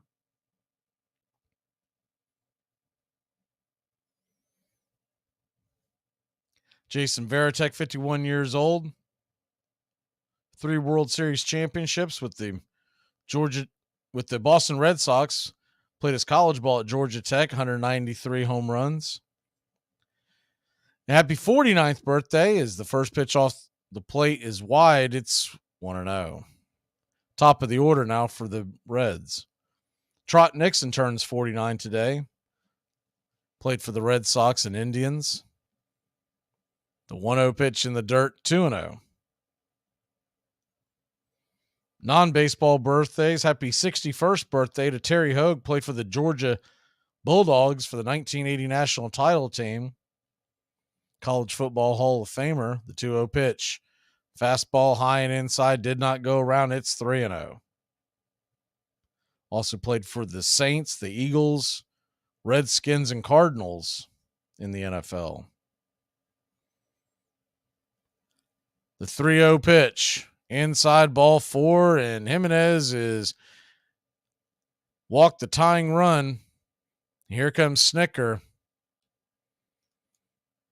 to get Jimenez out of the game. So we'll step aside here. Pitching change. Braves cling to a 1-run lead. I was going to Columbia, for Christ's sakes. Wants to be some kind of a professional woman, like you.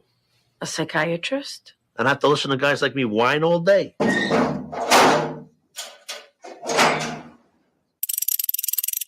Here Payoff pitch and swung on and missed. Strike three. Yak 'em. We're 1 out away, Braves country, from a trip to the World Series. Whatever superstition you got, do it.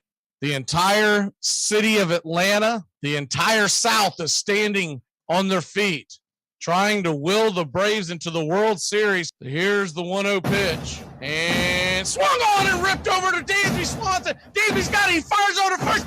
Baby, sound the trumpets. Do the chop through the streets. Your Atlanta Braves are headed to the 2021 World Series. Oh, baby. We have not been into the World Series in 22 years. But come Tuesday night in Houston, we'll have first pitch. Go dance in the streets, baby. Have you ever protested anything? Sure, every time I get thrown out of the pub. By the end of the Civil War, baseball was the national pastime, North and South, West as well as East. Soldiers took the game home with them, and it grew. It's our game. That's the chief fact in connection with it. America's game has the snap, go, fling of the American atmosphere. It belongs as much to our institutions, fits into them as significantly as our Constitution's laws, is just as important in the sum total of our historic life.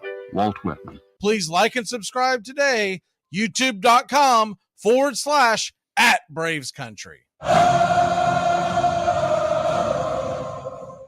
Welcome back, Braves Country. The Atlanta Braves lead it now just 7-6 after Joe Jimenez coughed up 2 runs via the home run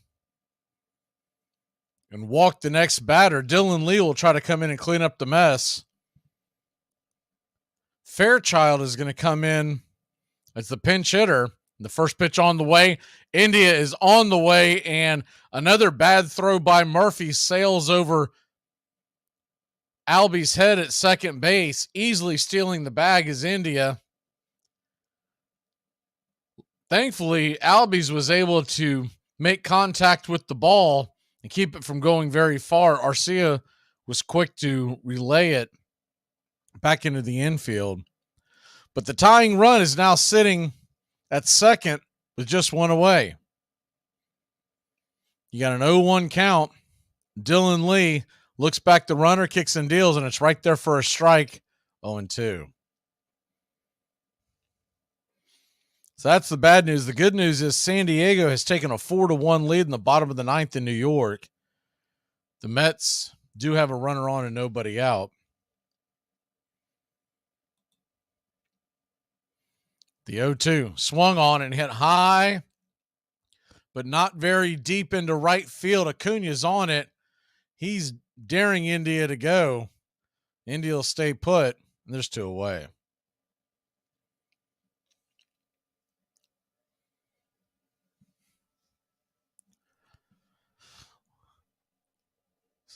So there's 2 outs. Tying run on second in scoring position. And the Reds are going to go to the bench again. So Friedel has been replaced by Fairchild, and Fraley, the left fielder, will get pinch hit for by Kevin Newman. Right-handed bat, batting 174 on the year. 1 home run, though, 4 RBI. First pitch on the way. That ball is hammered down the left field line, but foul. And it's 0-1.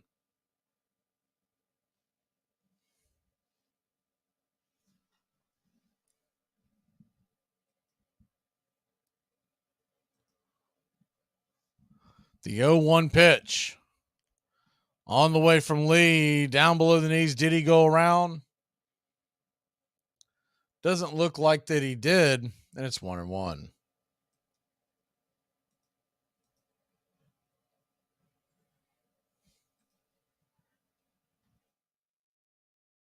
The 1-1 from Dylan Lee. Kicks and deals, and swing and a miss. It's 1-2.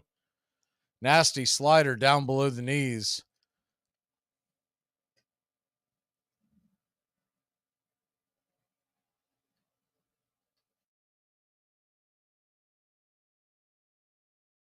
So a 1-2 pitch on the way from Lee, down below the knees, slider, laid off. This time it's 2-2.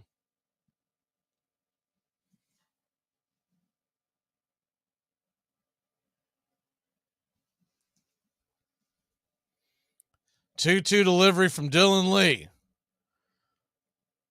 Murphy inches inside, swing, and a fouled it straight back. We'll do it again at 2-2. 5 consecutive sliders from Lee to Newman.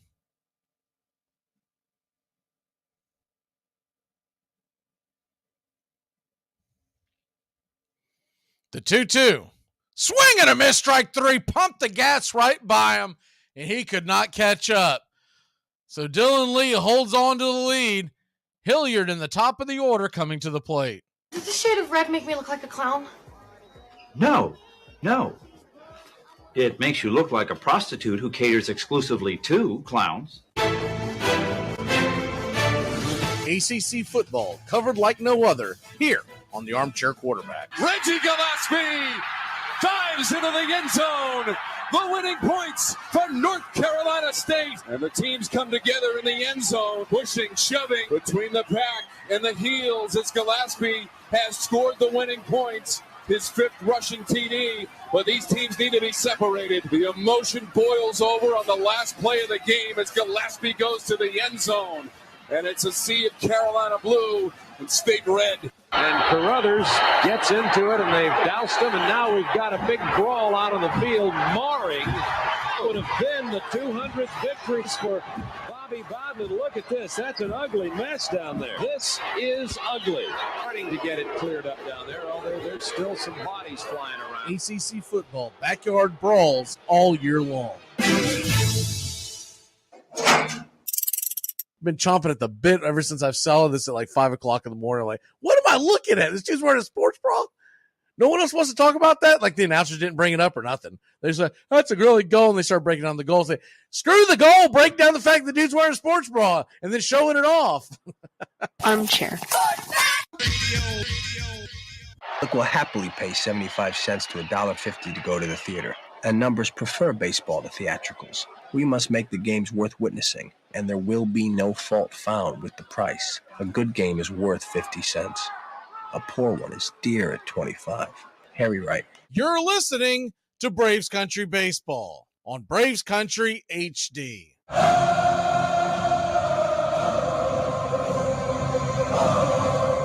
Welcome back to Braves Country Baseball.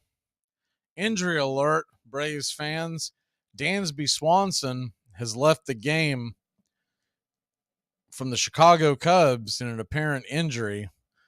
More as we find out the severity of it. First pitch on the way to Sam Hilliard is taken high for a strike as Law enters the game, and it's 0-1. The 0-1 pitch off the plate, down below the knees, it's 1-1.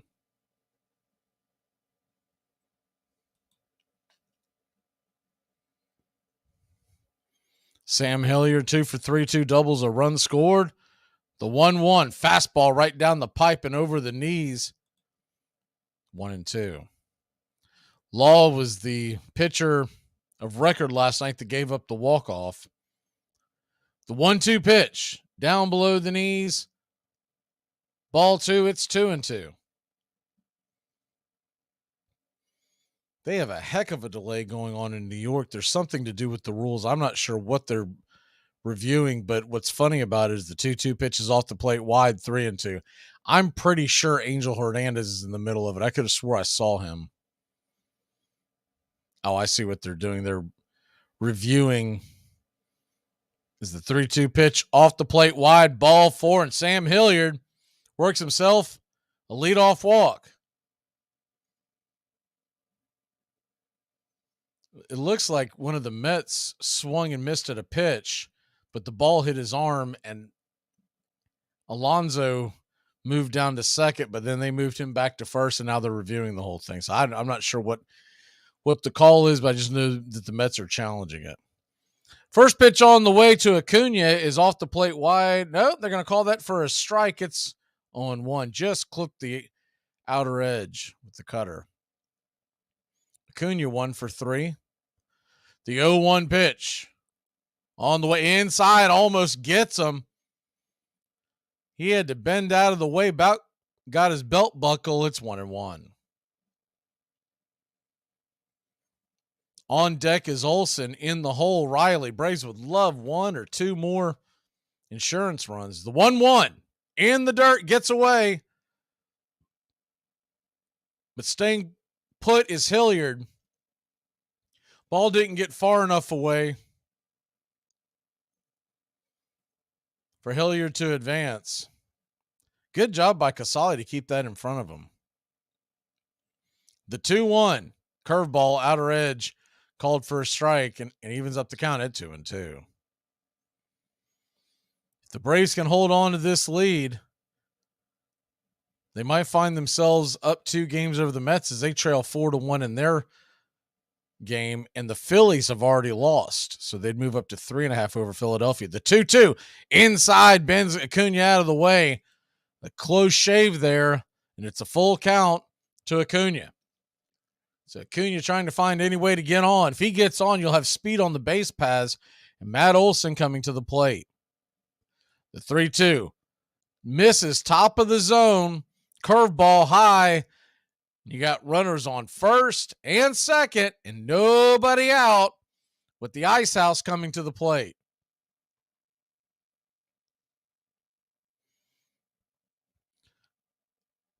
Acuna high fives Eric Young as he gets to first base, puts on the pad on his left arm. First pitch on the way to Olson is right there for a strike. It's 0-1.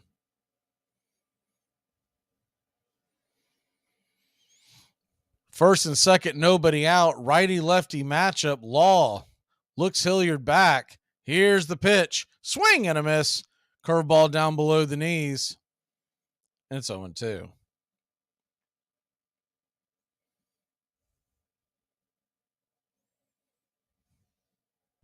Braves 7, Reds 6. The 0-2 pitch. Fastball misses high. Tried to get him to chase. It's 1-2. Josh Hader's got himself in a bit of trouble in New York. He's let the tying run come to the plate versus the Mets. Keep you updated on that. The 1-2. Down below the knees. It's 2-2. Sinker in the dirt.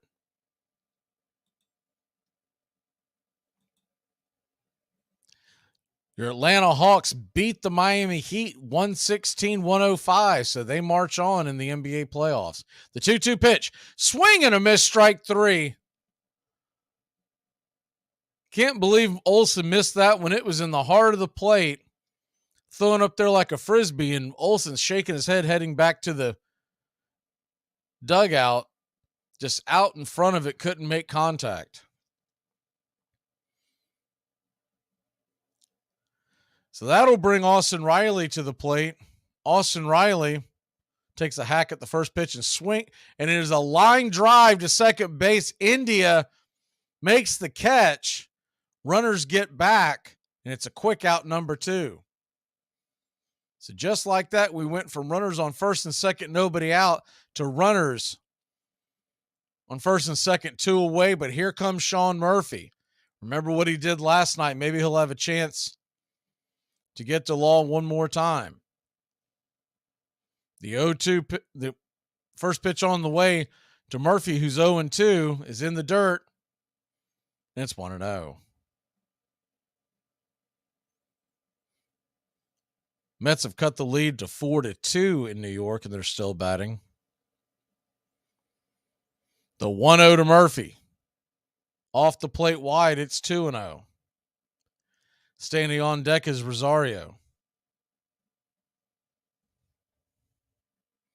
That extra insurance run would be huge heading to the 9th inning. Anything that gets down in the outfield should be a run. The 2-0 pitch. Fastball right down the heart of the plate. 95-mile-an-hour strike. And it's 2-1. Braves 7, Reds 6, bottom of the 8th inning. The 2-1 pitch. Swing and a miss. Sinker just took something off of that one.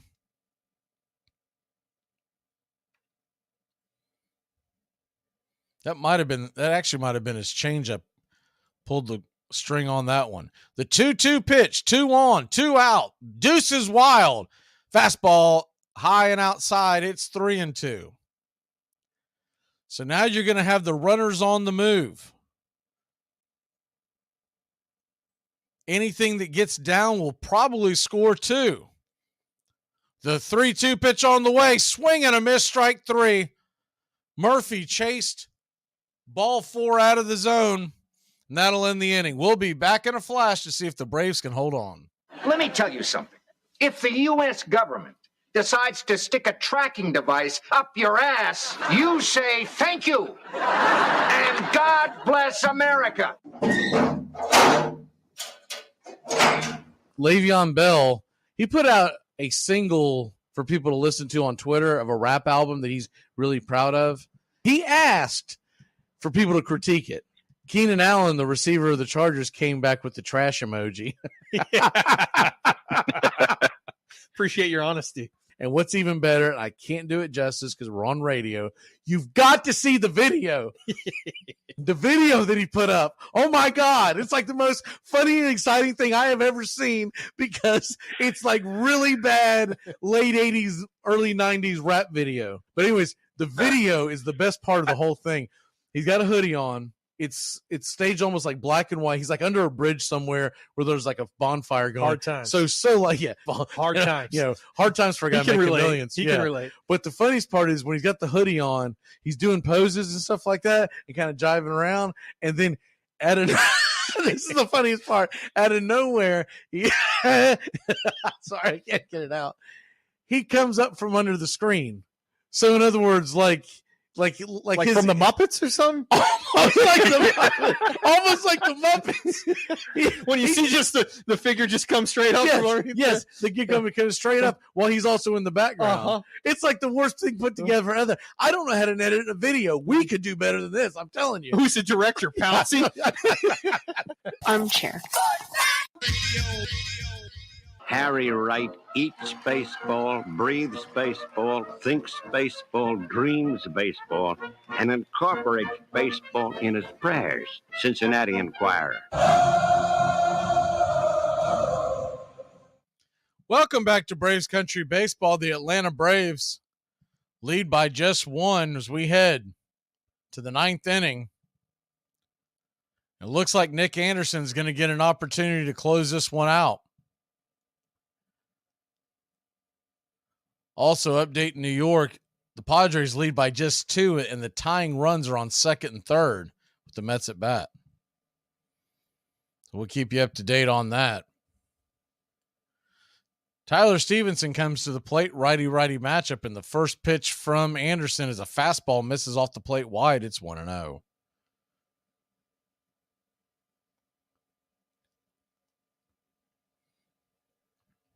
The 1-0 pitch. Right there for a strike, fastball right down the heart of the plate. 1-1. 93 miles an hour. The 1-1 pitch. Off the plate wide, it's 2-1. Padres did hold on and beat the Mets, so they win 4-2.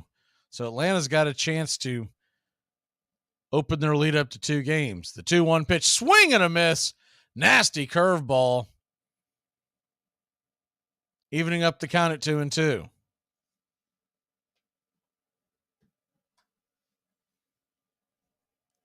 Two pitch. Swung on and hit hard right at second base. And Ozzie Albies in self-defense makes the catch. A line out. L4 in the scorebook. If you're scoring at home. That was an absolute rocket, and there's one away.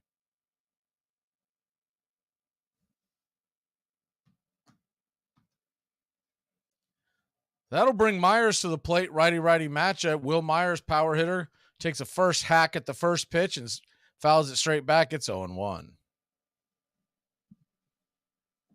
We're back at it tomorrow night, 7:20 first pitch, Braves Country Baseball. Tomorrow night we'll be joined by Tones. Areola, the 0-1 pitch.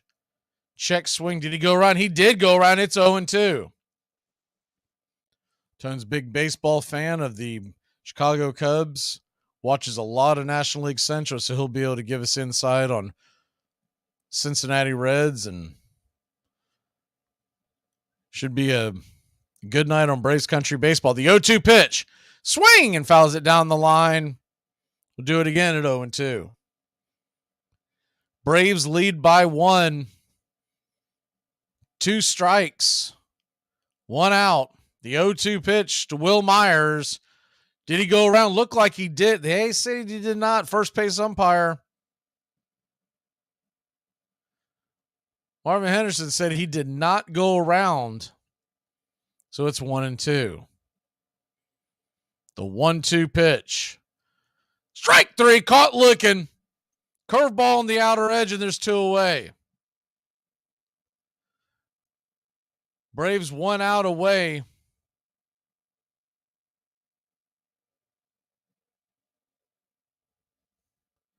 From taking a 2-game lead in the National League East over the Mets.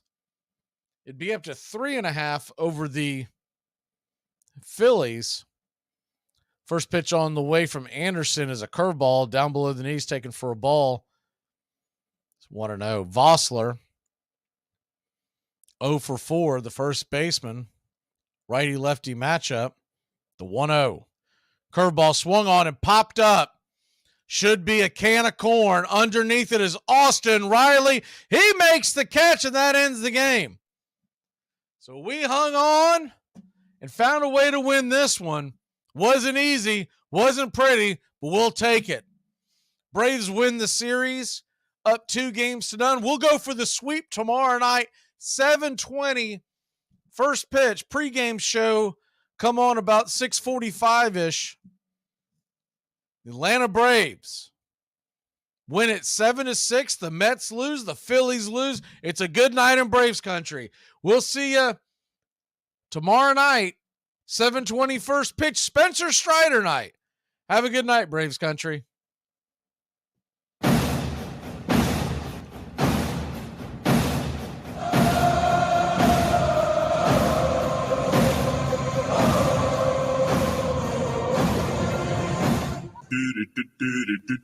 Goodbye, sweetheart, well, it's time to go. We're back tomorrow with another show. Well, unless we're fired, we'll talk to you then. Goodbye, sweetheart, goodbye. Goodbye. Guys and gals, it's time to go. We'll see you on the next show. Same bat time, same bat channel.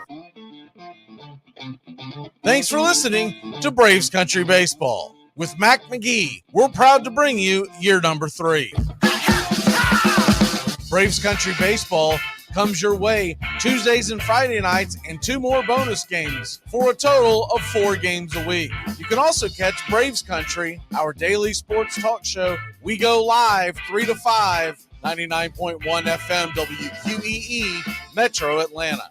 Other CBS, ESPN, and independent affiliates nationwide, and simulcast on youtube.com/@BravesCountry. Find Braves Country HD today wherever you stream. Your first choice for Southern sports and the deepest bench in sports talk. Something of the 5th of September. Something of the 5th of September. She said a lot that I can't remember. Something of the 5th. Can I get another cigarette, please? Can I get another cigarette, please? Yeah, I know I live to regret it. Just give me another cigarette, please. Can I get another cigarette, please?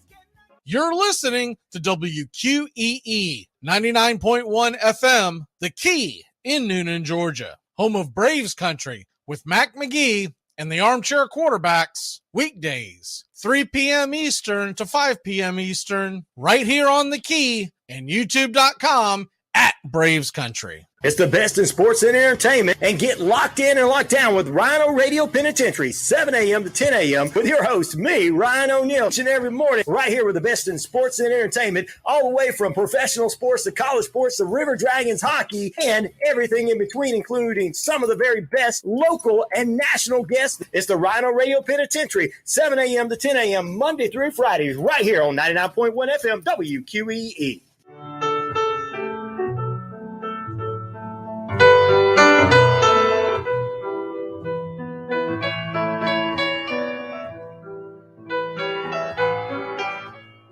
Lineup for yesterday by Ogden Ash. A is for Alex, the great Alexander. More goose eggs he pitched than a popular gander. B is for Bresnahan, back of the plate. The Cubs were his love and McGraw his hate. C is for Cobb, who grew spikes, not corn, and made all the basemen wish they weren't born. D is for Dean, the grammatical diz. When they asked who's the tops, said correctly I is. E is for Evers, his jaw in advance, never afraid to tinker with chance. F is for Fordham, and Frankie and Fish. I wish he were back with the Giants, I wish. G is for Gehrig, the pride of the stadium, his record pure gold, his courage pure radium. H is for Hornsby. When pitching to Raj, the pitcher would pitch, then the pitcher would dodge. I is for me, not a hard-hitting man, but an outstanding all-time, incurable fan. J is for Johnson, the big train in his prime, was so fast he could throw 3 strikes at a time. K is for Keeler, as fresh as green paint, the fastest and mostest to hit where they ain't. L is for LaHoy, whom Clevelanders love, Napoleon himself with glue in his glove. M is for Matty, who carried a charm in the form of an extra brain in his arm. N is for Newsom, Bobo's favorite Ken. You ask how he's here, he talked himself in. O is for Ott, of the restless right foot. When he leaned on the pellet stay put. P is for Plank, the arm of the A's. When he tangled with Matty, games lasted for days. Q is for Don Quixote, Cornelius Mack. Neither Yankees nor years can halt his attack. R is for Ruth, to tell you the truth. There's no more to be said, just R is for Ruth. S is for Speaker, swift center field tender. When the ball saw him coming, it yelled, I surrender. T is for Terry, the giant from Memphis, whose 400 average you can't overemphasize. U would be Ubel if Carl wore a Cockney, but we say Hubble in baseball like football in Rockney. V is for Vance, the Dodgers' very own Dazzy. None of his rivals could throw as fast as he. W, Wagner, the bow-legged beauty, short, closed to all traffic with Honus on duty. X is the first of 2 X's in Fox, who was right behind Ruth with his powerful socks. Y is for Young, the magnificent sigh. People battled against him, but I never knew why. Z is for Zenith, the summit of fame. These men are up there. These men are the game. Lineup for yesterday, Ogden Ash, January 1949, Sport Magazine. Hey Braves fans, I'm Mac Magee with Braves Country. We'll be right here on the key all year long giving you Braves Country baseball, pitch by pitch, inning by inning of your Atlanta Braves. Make sure to catch Braves Country right here on the key. We go live 3 to 5. And we'll keep you up to date on the upcoming schedule for Braves Country. That's Braves Country HD and Braves Country Baseball right here on the key.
Casey at the Bat by Ernest Lawrence Thayer.